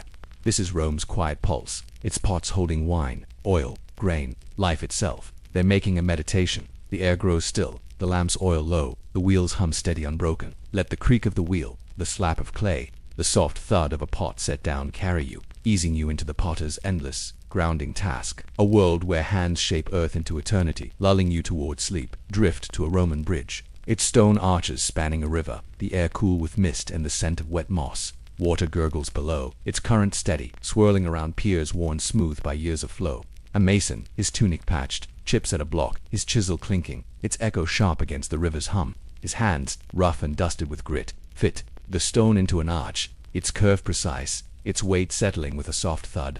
The bridge, half-built, hums with workers' ropes creaking, hammers tapping, a foreman's shout fading into the breeze. Scaffolding, wooden and splintered, sways slightly, its planks groaning under boots. The air smells of lime mortar, its acrid temps mixing with the river's freshness, and of pine from fresh-cut beams. Romans built bridges to last, their arches carrying legions, carts, pilgrims across the empire, from the Tagus in Hispania to the Tiber's mouth. The mason pauses, wiping sweat, his rag gray, his eyes scanning the stone's fit.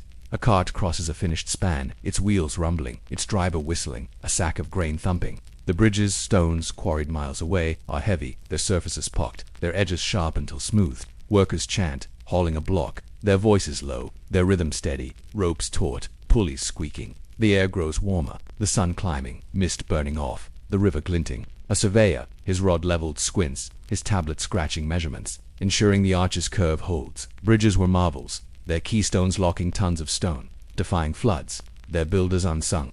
Imagine the stone's chill, its weight pressing your palm, the mortar's grit under your nails. A fish leaps, its splash faint, a heron gliding overhead, its wings silent. The mason's chisel slips, sparking, his curse soft, his hand steadying. Some bridges bore inscriptions, boasting of emperors or consuls, their letters fading under lichen. The air holds a whiff of sweat, of dust, of water's mineral temps, blending into a quiet drone. A worker drinks, his jug clay, its water cool, his gulp loud. The foreman paces, his sandals scuffing, his voice curt, urging speed. Visuals might show the Pont du Gard, its golden arches stark against a blue sky, or the Pont Issa, its curves worn, both in public archives, their stones whispering permanence. The sound of waters gurgle, the chisels clink, the ropes creak could thread through, a calming pulse. The bridge grows, stone by stone, its arches rising, its shadow stretching.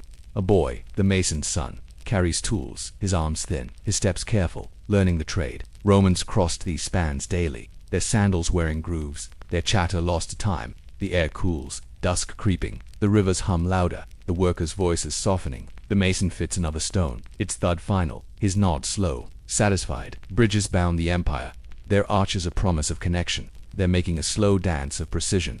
Imagine the river's flow, its ripples catching light, the stone's weight, its fit perfect. The air grows still, the scaffoldings sway gentle, the chisel's rhythm unbroken. The worker's chant fades, the carts rumble distant, the bridge standing, half done, eternal. This is Rome's strength, its stones defying time, its builders crafting paths for centuries. The mason's hands, never still, chip another block. The river's gurgle, a constant, the air heavy with purpose. Let the clink of the chisel, the gurgle of water, the creak of wood lull you, easing you into the mason's steady, enduring task. A world where stones bridge rivers and dreams, pulling you deeper toward sleep.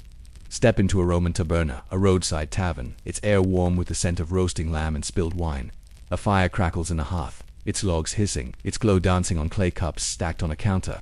The innkeeper, his apron stained, it stirs a pot of lentils, its steam curling, its aroma earthy, flecked with cumin. Customers, travelers mostly, sit on benches, their tunics dusty, their voices a low hum. Merchants griping about taxes, a soldier boasting of gold. A dice game clatters, bone cubes rolling, a loser's groan loud, his coins clinking as he pays. The taberna built into a roadside insula, hum spoons scraping bowls, a lute strumming faintly, a dog snuffling for scraps. The air smells of smoke, of sweat, of bread cooling on a rack, its crust cracked. A serving girl weaves through, her tray heavy, amphory sloshing, her bangle jangling, her smile tired but quick. Romans stopped here, their journeys long, their hunger sharp, seeking stew, wine, a straw pallet upstairs. The innkeeper pours wine, its splash soft, its color ruby, watered down for thrift.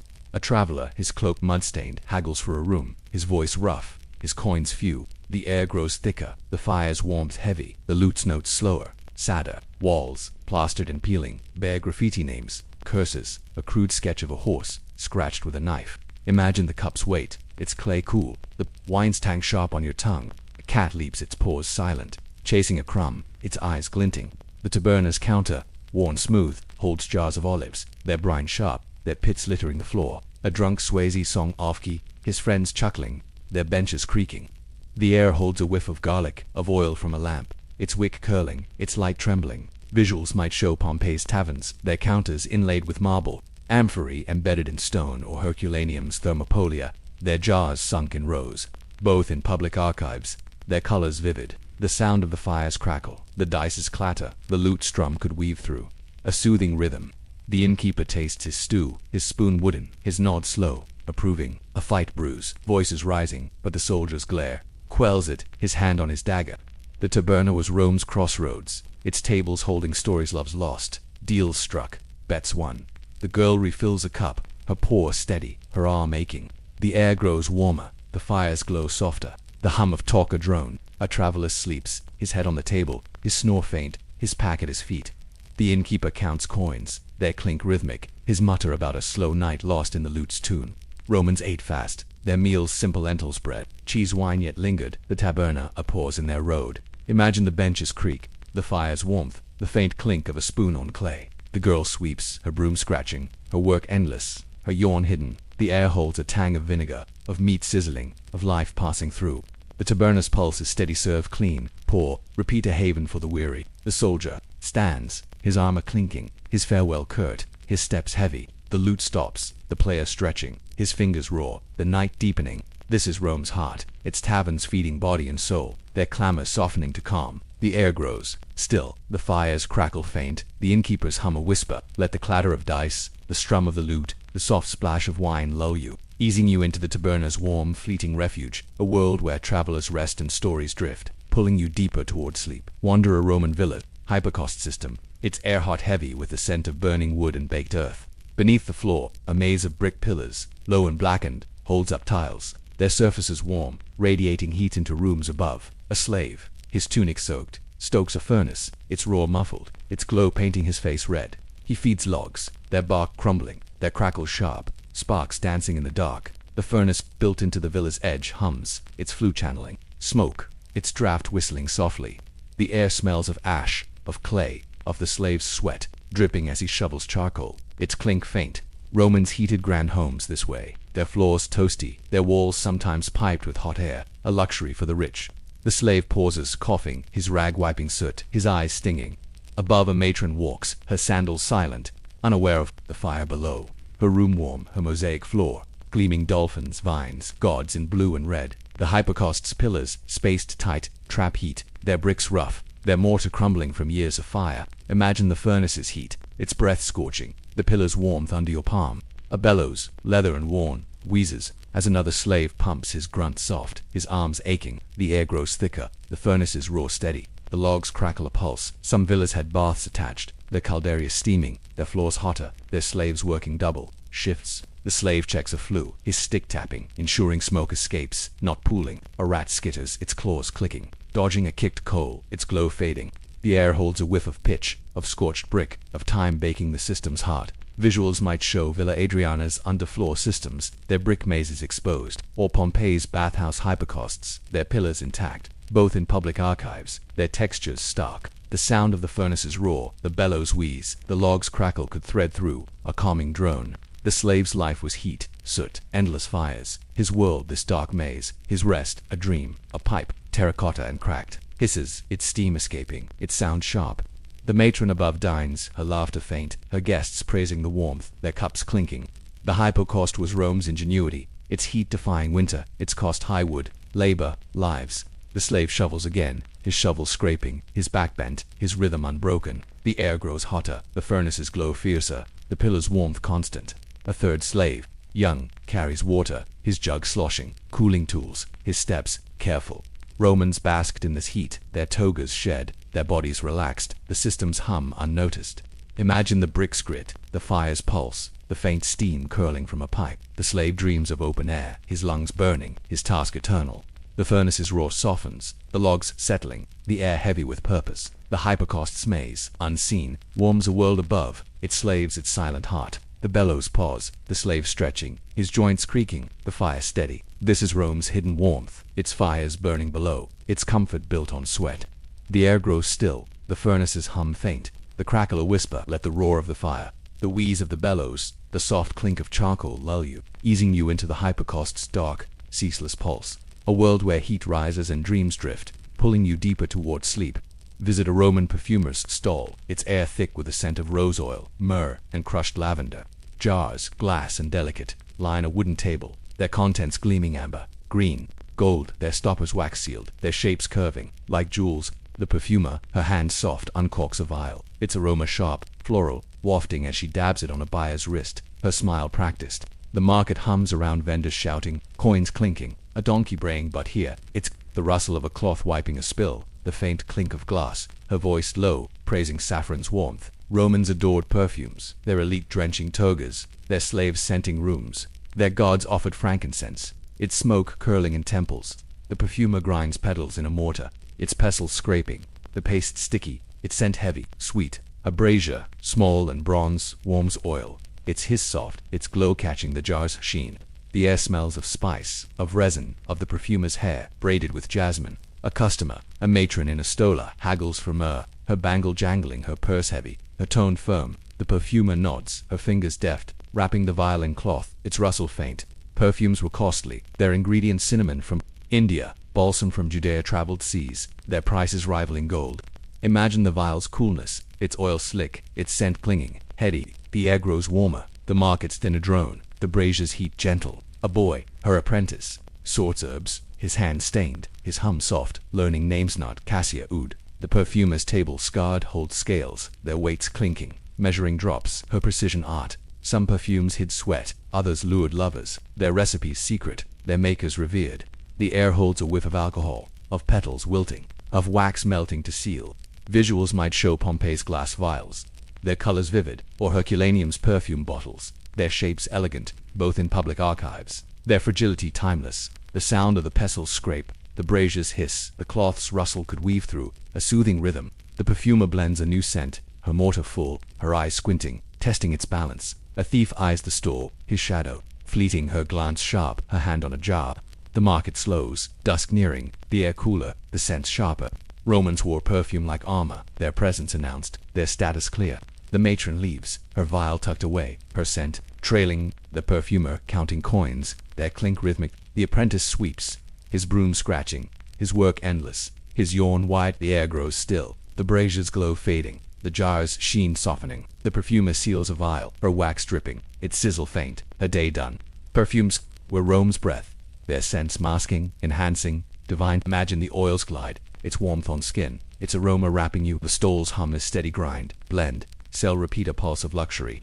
The boy dreams of his own stall, his hands learning, his nose keen. This is Rome's allure, its sense weaving memory, desire, gods. The air holds a final whiff, rose fading, myrrh lingering, the market quieting. Let the scrape of the pestle, the hiss of the brazier, the soft clink of glass lull you, easing you into the perfumer's fragrant, fleeting world, a space where scents drift and dreams rise, pulling you deeper toward sleep. Step into a Roman shoemaker's workshop, its air heavy with leathers, musk, and the sharp temps of tannin acid. The cobbler, his hands stained, cuts a sole, his knife scraping, its blade glinting, the leather curling under pressure.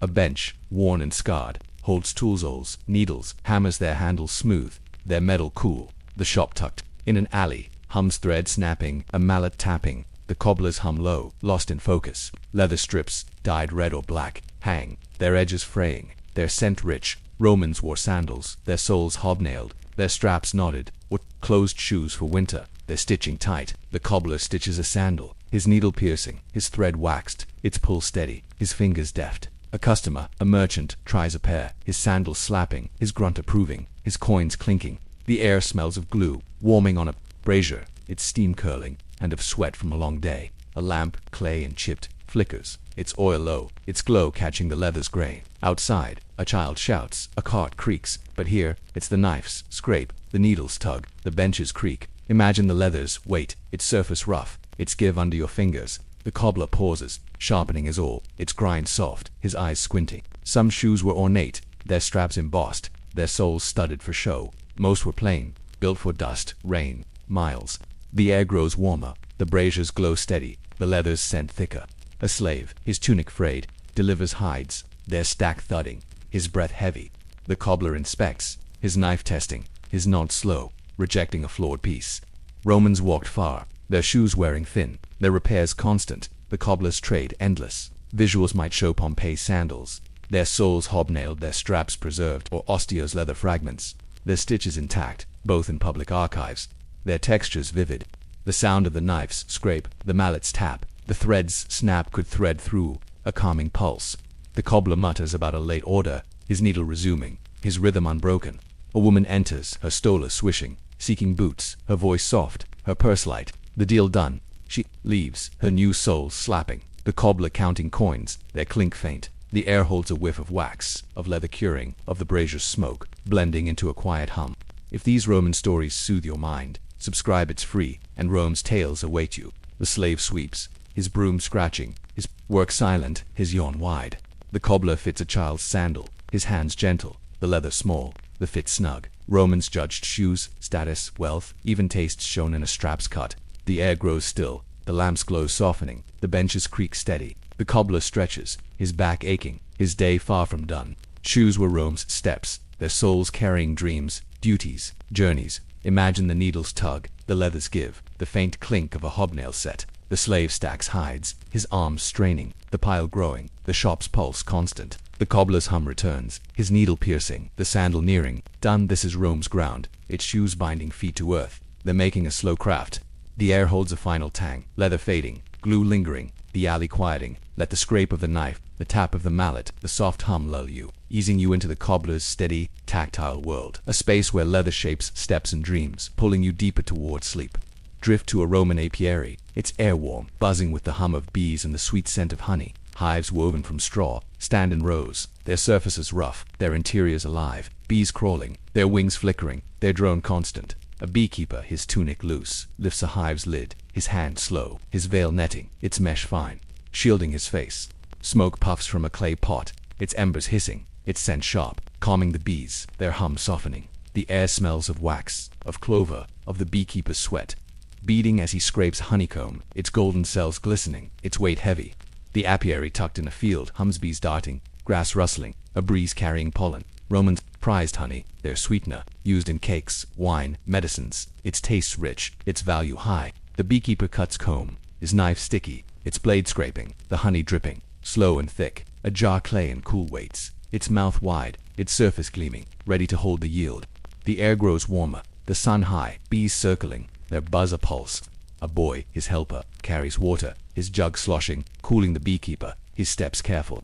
The hives, dozens strong, are Rome's wealth, their honey traded far, their wax lighting lamps, sealing letters. Imagine the comb's weight, its wax soft, its honey clinging, sweet on your fingers. The beekeeper checks a hive, his stick tapping, ensuring its health, his hum low, approving. Some hives fail, their bees lost to cold or thieves, their loss, a sting deeper than any. The air holds a whiff of smoke, of nectar, of earth warming underfoot. Visuals might show Herculaneum's straw hives, their weaves preserved, or Roman honey jars. Their shapes simple, both in public archives, their textures vivid. The sound of the bees buzz, the pots hiss, the knife's scrape could weave. Through a soothing drone, the beekeeper seals a jar, his wax dripping, its sizzle faint, his nod slow. A merchant arrives, his cart creaking, seeking honey, his coins heavy, his voice curt. The deal done. He leaves his jars rattling, the beekeeper counting, his fingers sticky. The air grows still, the bees hum steady, the fields quiet deepening.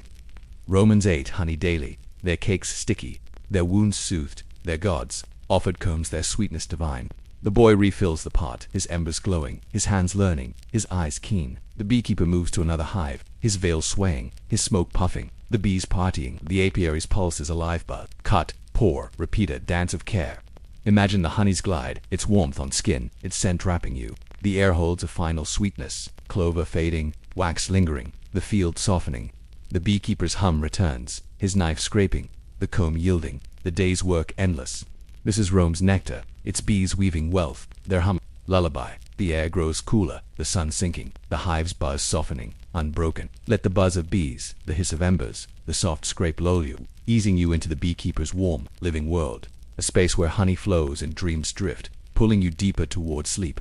Step into a Roman glassblower's workshop, its air scorching, heavy with the scent of molten sand and charcoal. A furnace roars, its glow blinding, its heat pulsing, painting the walls red. The glassblower, his tunic singed, holds a blowpipe, its iron cool, its tip glowing with a molten blob, orange and soft. He blows, his cheeks puffing, the glass swelling, its surface shimmering, thinning into a vase's curve. The pipe spins, its rhythm steady, its hum faint, the glass yielding, stretching. The shop, small and soot-black, humstongs clinking, a bellows wheezing. The glassblowers grunt soft, molds, wooden and charred, wait, their surfaces carved with vines, ready to shape bottles or cups. The air smells of ash, of silica, of the glassblower's sweat, dripping as he works, his eyes squinting.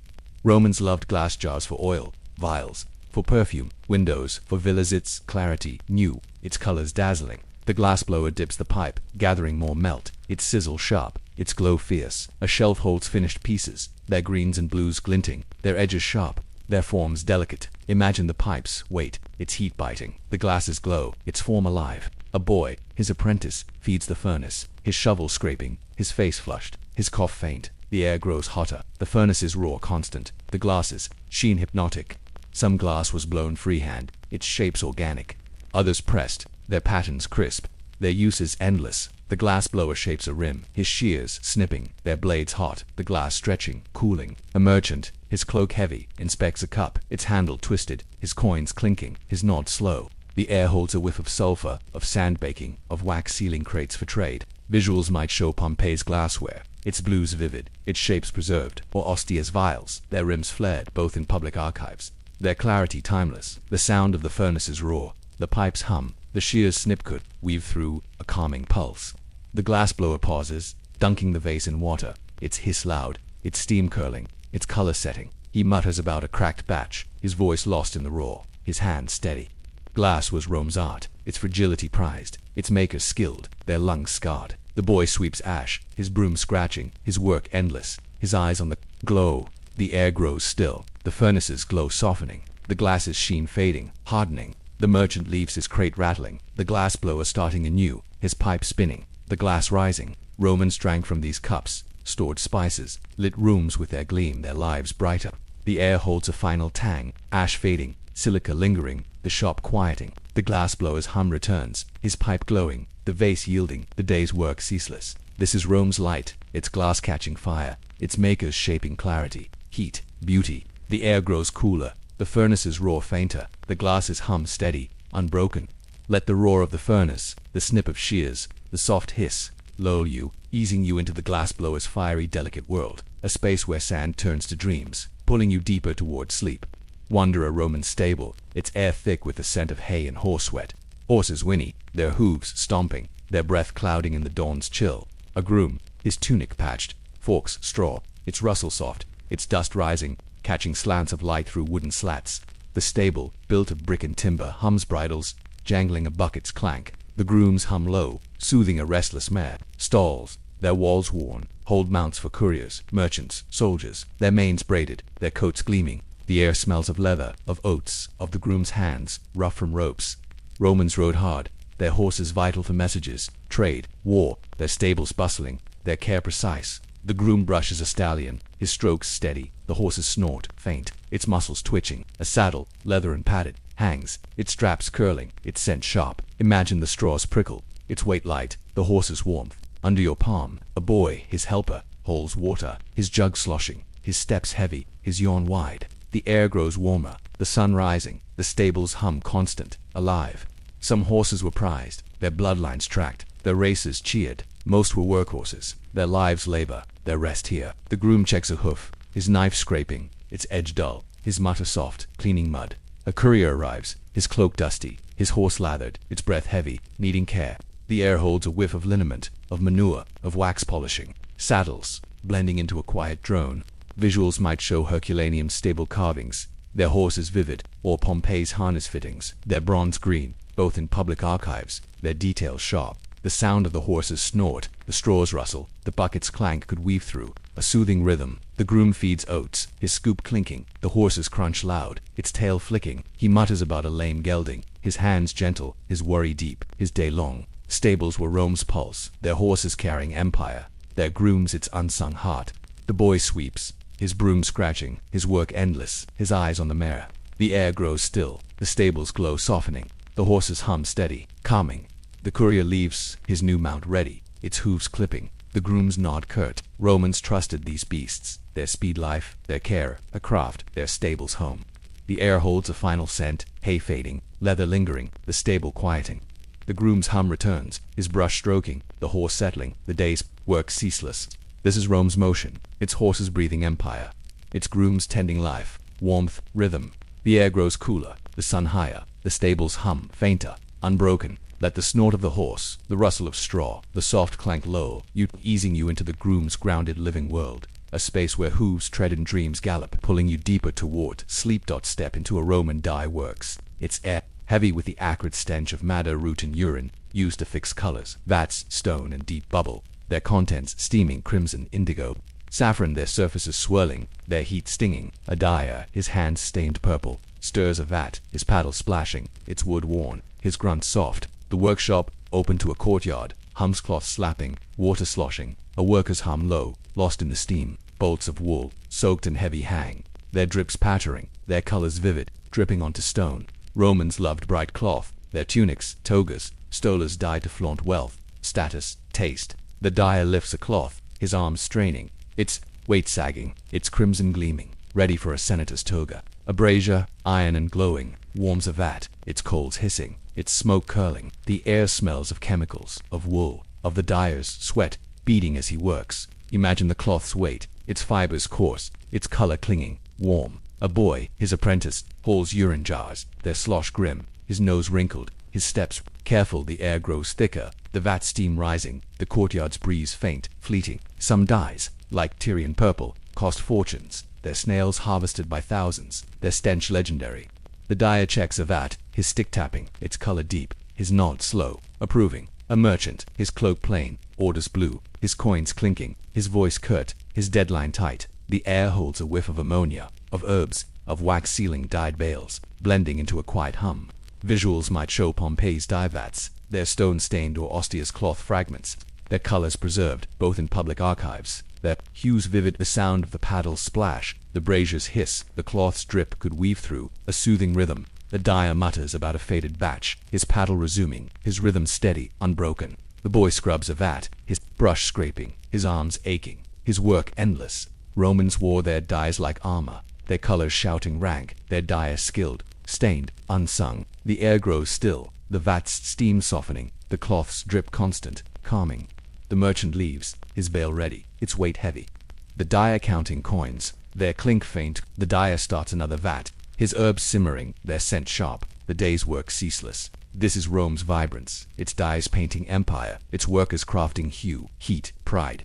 The air holds a final tang, matter fading, urine lingering, the courtyard quieting. The dyer's hum returns, his paddle stirring, the cloth yielding, the vat's pulse alive.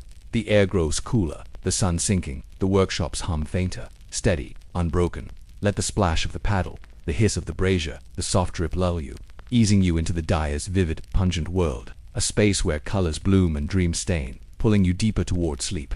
Drift to a Roman mosaic workshop, its air dusty, thick with the scent of cut stone and lime mortar. A mosaicist, his hands calloused, sets tesseratini cubes of marble, glass, tile into wet plaster. Their clink soft, their colors blue, red gold glinting under a lamp's glow. The floor half done depicts a fish, its scales shimmering, its eye a black pebble, precise. The workshop, small and cluttered, hums chisels tapping, a brush sweeping. The mosaicist hum low, focused. Tables hold trays of tesserae, their surfaces sorted, their edges sharp, their sheen catching light. Romans adorned villas, baths, temples with mosaics, their patterns telling stories. Gods, hunts, sees their beauty lasting centuries. The mosaicist cuts a tile, his shears snipping, their blades dull, his grunt faint, adjusting its fit. A clay lamp, its oil pooling, flickers, its wick curling, casting shadows on the fish's fins, now forming. The air smells of plaster, of stone, of the mosaicist's sweat, beading as he works, his eyes squinting. Imagine the tessera's weight, its edge biting, its color alive, set just so. A boy, his apprentice grinds limestone, his pestle scraping, its dust rising, his cough soft.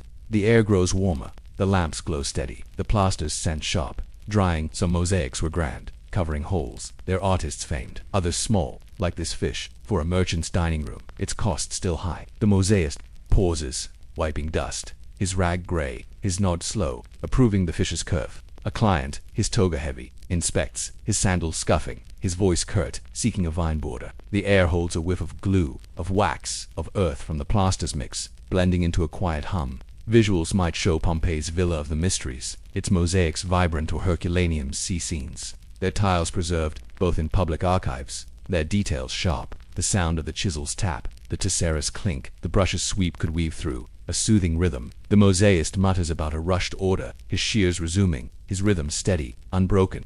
The boy sorts tiles, his fingers nimble, his work endless, his eyes on the fish. Learning Romans walked these floors, their sandals silent, their eyes dazzled, the mosaicist's craft unseen. The air grows still, the lamps glow softening, the tessera's clink constant, calming. The client leaves, his boarder agreed, his coins clinking, the mosaicist starting anew, his plaster spreading, the fish growing. This is Rome's art, its tiles weaving tales, its workers crafting light, pattern, time. The air holds a final tamt, stone fading, plaster lingering, the workshop quieting. The mosaicist's hum returns, his shears snipping, the tessera setting, the day's work ceaseless. The air grows cooler, the sun sinking, the workshop's hum fainter, steady, unbroken. Let the clink of the tessera, the tap of the chisel, the soft sweep lull you, easing you into the mosaicist's precise radiant world, a space where tiles shape stories and dreams, pulling you deeper towards sleep. Step into a Roman butcher's shop, its air thick with the scent of raw meat and blood, sharp and iron heavy. A cleaver thuds, its blade sinking into a slab of pork, the butcher's hands red, his apron stained, his grunt soft as he hacks. The shop, open to a market, hums flies buzzing, a knife sharpening, its grind loud, the butcher's hum low, lost in work. Carcasses hang, their ribs gleaming, their weight swaying, dripping onto straw, its rustle faint. Romans ate meat sparingly, their pork, beef, lamb reserved for feasts, their poor sticking to lentils, their rich craving sows, udder or stuffed dormice. The butcher slices his knife gliding, its edge keen, the meat curling, pink and fresh. A counter, wood and scarred, holds cut chops, loins, sausages, their surfaces glistening, their scent heavy. The air smells of sawdust, of fat rendering, of the butcher's sweat, beading as he works. Imagine the cleaver's weight, its grip slick, the meats give under its blade. A woman, her basket heavy, haggles for bacon, her coins clinking, her voice sharp, her smile quick. The air grows warmer, the market's dinner drone, the straws scent earthy, damp. A boy, his helper, sweeps, his broom scratching, his arms thin, his cough faint. The butcher pauses, wiping blood, his rag red, his nod slow, inspecting a cut. Some meat was smoked, its hickory scent rich, hung high, others salted, their crystals crunching, stored in jars. The air holds a whiff of vinegar, of herbs, of wax sealing meat for trade, blending into a quiet hum. Visuals might show Pompeii's market reliefs, their butcher's carving or Ostia's meat hooks, their iron rusted, both in public archives, their details vivid. The sound of the cleaver's thud, the knife's grind, the straw's rustle could weave through a soothing rhythm. The butcher mutters about a lean season, his knife resuming, his rhythm steady, unbroken. The boy hauls a carcass, its weight heavy, his steps slow, his work endless. Romans savored meat, their feasts loud, their butchers skilled, their hands bloodied unsung. The air grows still, the market's hum softening, the cleaver's thud constant, calming. The woman leaves, her bacon wrapped, its weight light, the butcher counting coins, their clink faint. The butcher starts a sausage, his hands kneading, the meat sticky, the day's work ceaseless. This is Rome's hunger, its meat-feeding feasts, its workers crafting sustenance, pride, ritual. The air holds a final tang, blood fading, sawdust lingering, the market quieting. The butcher's hum returns, his cleaver thudding, the meat yielding, the shop's pulse alive. The air grows cooler, the sun sinking, the workshop's hum fainter, steady, unbroken. Let the thud of the cleaver, the grind of the knife, the soft rustle lull you, easing you into the butcher's raw, vital world, a space where meat shapes meals and dreams, pulling you deeper toward sleep. Drift to a Roman armorer's forge, its air thick with the scent of molten bronze and leather's musk. A hammer clangs its strike shaping a breastplate, its ring sharp, sparks flying, their glow fading on a dirt floor. The armorer, his arms scarred, works, his tunic singed, his grunts soft as he flattens metal, its surface gleaming, its curve forming. The forge, brick and glowing, hums bellows wheezing, tongs clinking.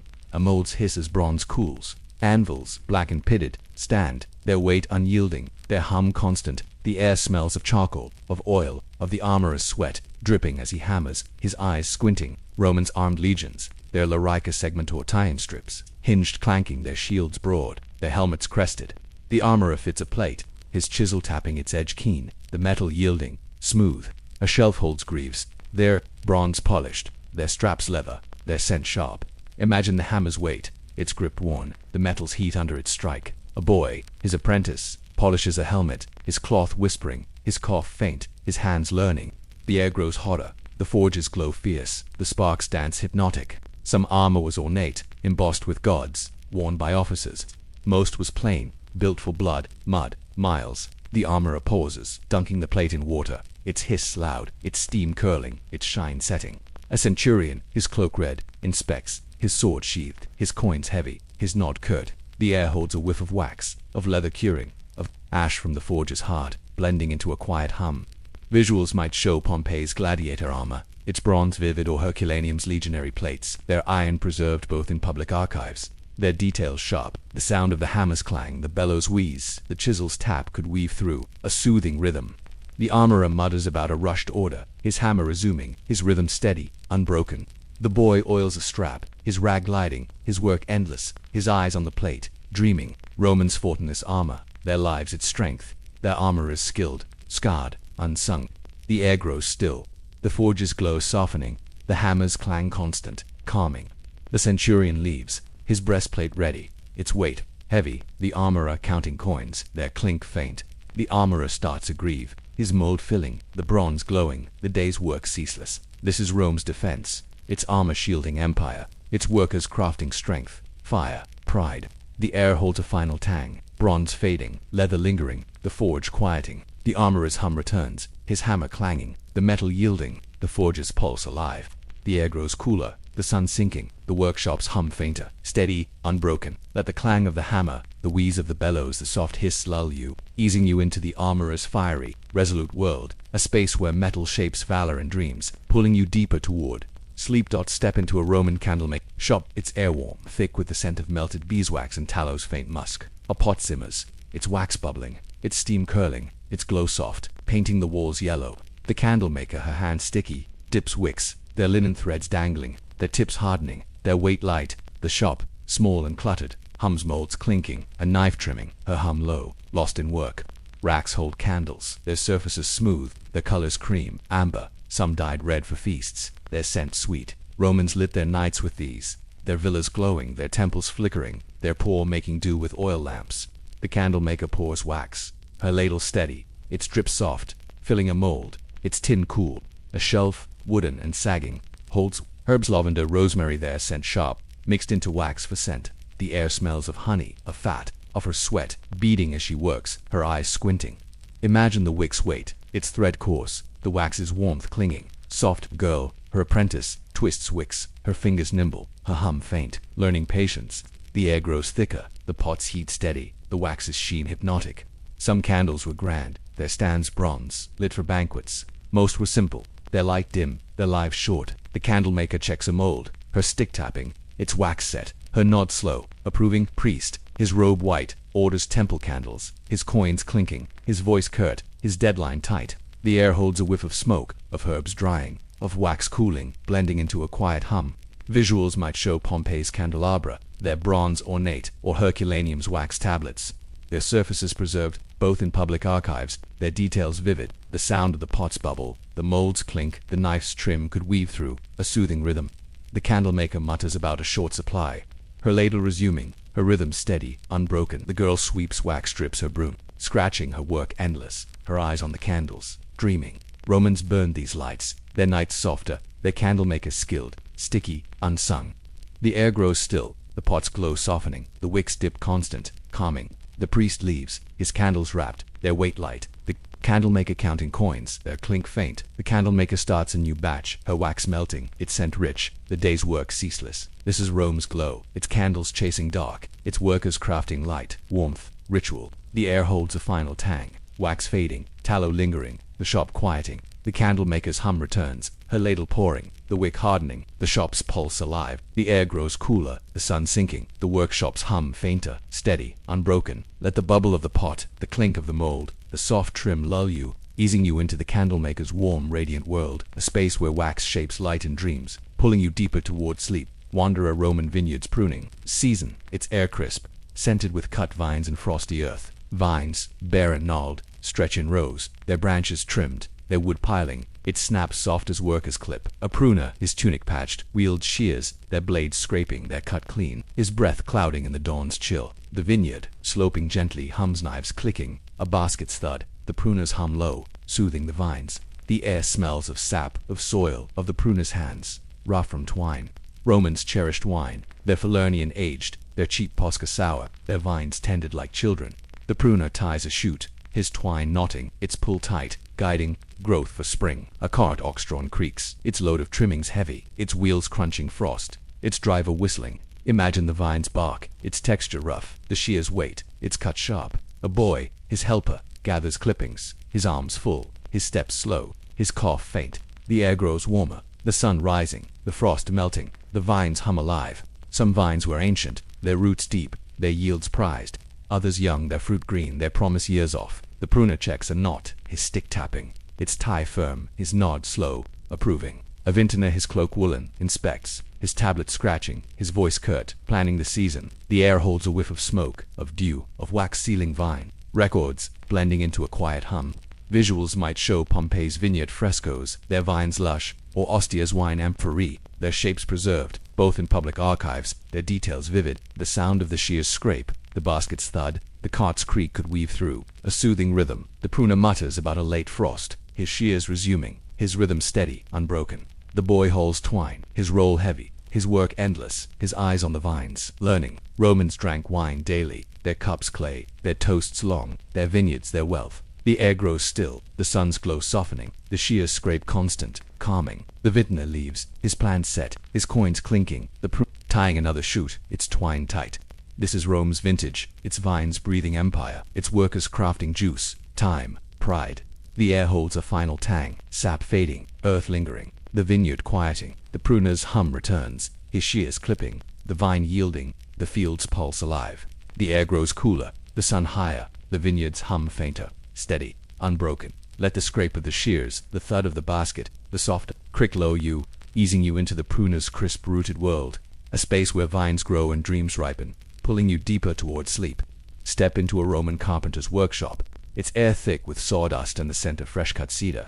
A saw rasps, its teeth biting wood, its shavings curling, piling on a dirt floor. The carpenter, his hands calloused, planes a beam, its surface smoothing, its grain gleaming, its scent sharp. The shop, open to a courtyard, hums hammers tapping, a chisel's clink, the carpenters hum low, lost in work. Timber, oak and pine, stacks high, its bark rough, its weight heavy, its scent resinous. Romans built with wood ships, roofs, furniture, their carpenters shaping empire, their tools simple, their skill deep. The carpenter fits a joint, his mallet striking, its thud soft, the wood locking, tight. A table half done stands, its legs carved, its surface sanded, its sheen soft. Imagine the plane's weight, its blade cool, the wood's yield, its scent, wrapping you. Boy, his apprentice, sweeps shavings, his broom whispering, his cough faint, his hands learning. The air grows warmer, the sun high, the sawdust dancing in beams, hypnotic. Some work was grand, like ship keels, their curves seep ready. Most was small, like chairs, their joints creaking, their use daily.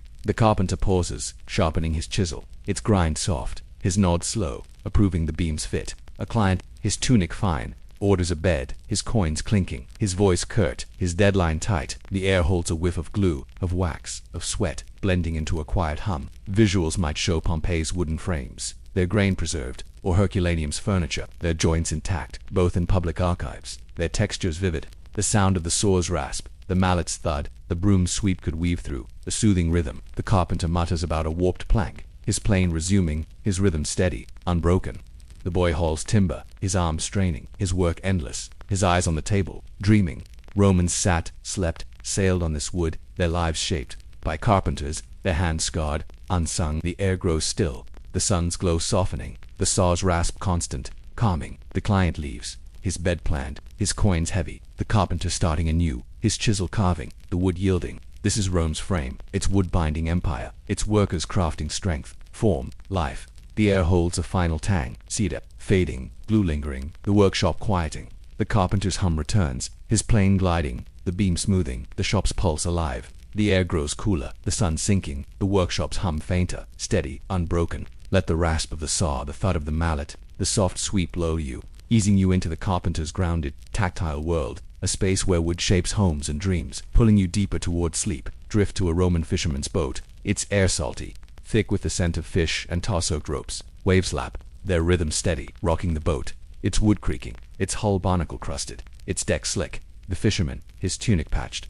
hauls a net, its fibers rough, its weight heavy, fish thrashing, their scales glinting, silver and blue. The sea hums, gulls screeching, oars splashing, the fisherman's grunt soft, pulling the catch. The boat, small and sturdy, bobs, its sail furled, its mast swaying, its ropes taut.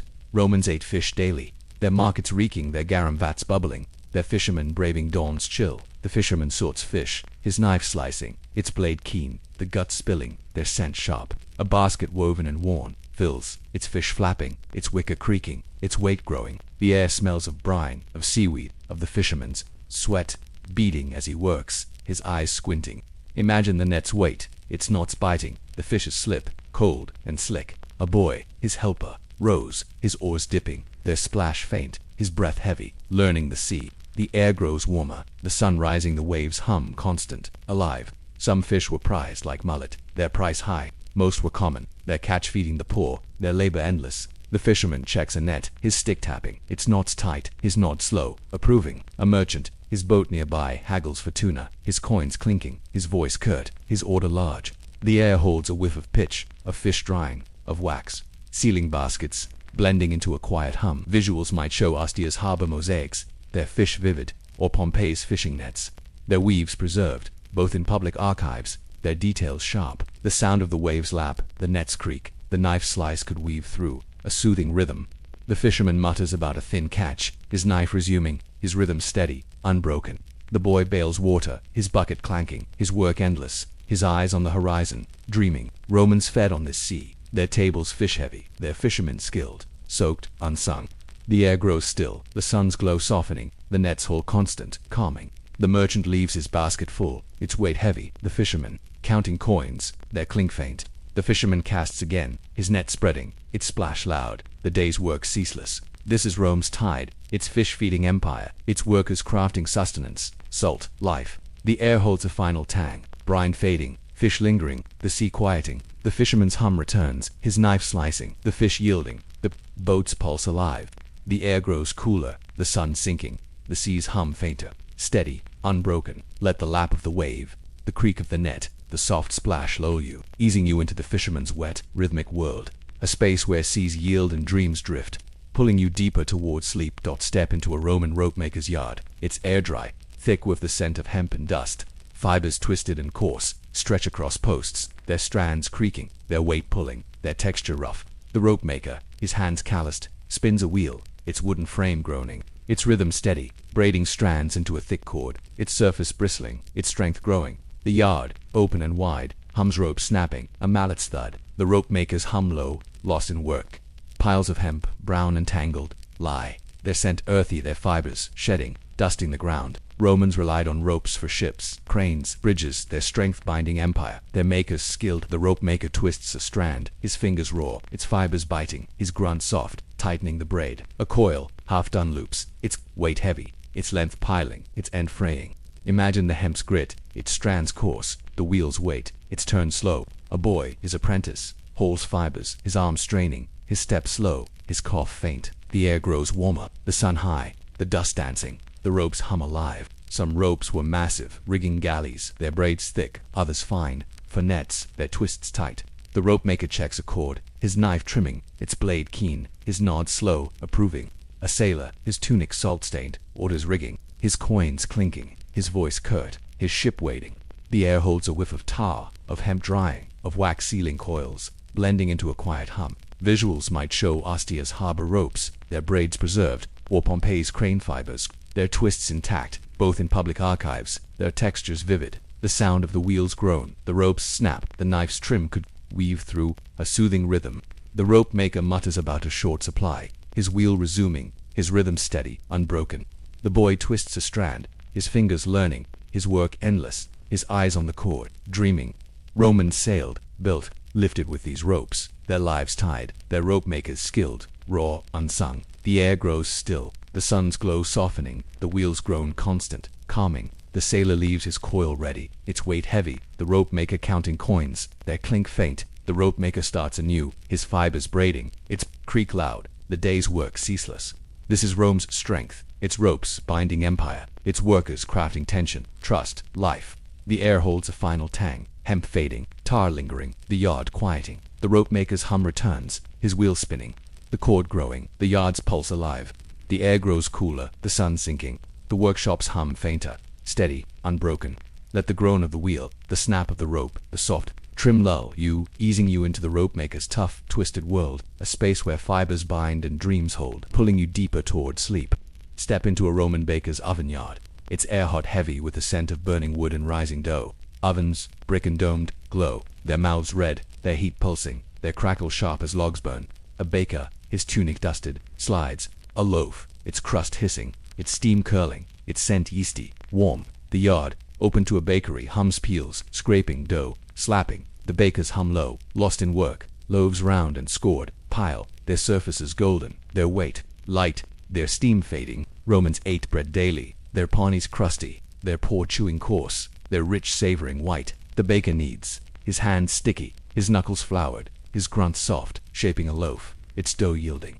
A rack, wooden and worn, holds trays, their loaves cooling, their scent rich, drawing flies, their buzz faint. The air smells of ash, of wheat, of the baker's sweat, beating as he works, his eyes squinting.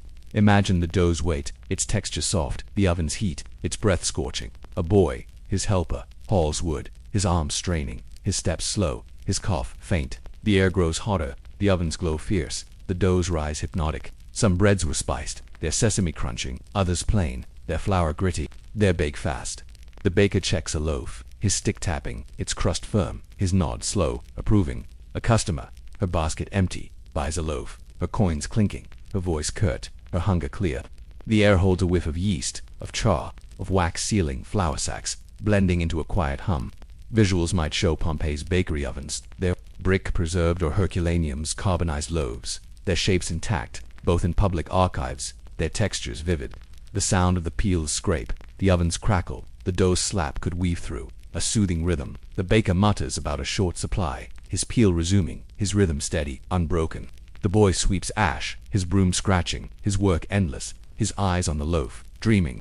Romans broke bread, their meals shared, their bakers skilled, floured, unsung. The air grows still, the ovens glow softening, the loaves steam constant. Calming, the customer leaves, her loaf warm, its weight light, the baker counting coins, their clink faint. The baker starts anew, his dough rising, its scent rich, the day's work ceaseless. This is Rome's sustenance, its bread-feeding empire, its workers crafting warmth, life, ritual. The air holds a final tang, yeast fading, ash lingering, the yard quieting. The baker's hum returns, his peel sliding, the loaf baking, the yard's pulse alive. The air grows cooler, the sun sinking, the bakery's hum fainter, steady, unbroken. Let the crackle of the oven, the scrape of the peel, the soft slap lull you, easing you into the baker's warm, vital world. A space where dough rises in dreams. Bake, pulling you deeper toward sleep. Lie under Rome's starry sky. The city still, its stones cool, its air scented with dust and distant laurel. Tonight, we wandered its quiet corners, potters shaping clay, bridges rising over rivers, taverns glowing with firelight. We stoked hypocausts, their heat hidden, blended perfumes, their scents drifting, stitched sandals, their leather tough. Bees hummed in apiaries, glass glowed in furnaces, horses snorted in stables, dyes stained vats, mosaics formed fish, butchers carved pork, armorers forged bronze, candle makers dipped wicks, vines were pruned, carpenters planed wood, fishermen hauled nets, ropes twisted tight, bakers fired ovens. Each tale, small, human, wove Rome's endless tapestry, its threads soothing, lulling you. Picture the Tiber, its waters shimmering, stars scattered like coins, its flow soft. The city sleeps, its temples pale, their marble moonlit, their altars cold. A breeze stirs, carrying a horse's whinny, a shutter's creak, a fountain's trickle. Rome endures, its whispers eternal, its rhythms cradling dreams. Imagine a mosaic, its tiles a wave, a fish, a vine, each piece vital, small, perfect. These stories are Rome's tiles, ordinary, grand, their weight calming, their colors soft. The stars wheel, their light faint, the night deep, wrapping you. Let your breath match the city's pulse, slow, steady, each inhale easing you toward sleep. The forum lies empty, its stones waiting dawn's steps, its air still. A cat prowls, its eyes glinting, vanishing in shadow, its paws silent. The air grows quiet, the fountains murmur fainter, blending with your heartbeat, a gentle hum. Rome holds you, its history a blanket, its tales a lullaby, their rhythm unbroken. Don't forget to subscribe to the channel, or you might miss the eternal whispers of Rome lulling you to sleep.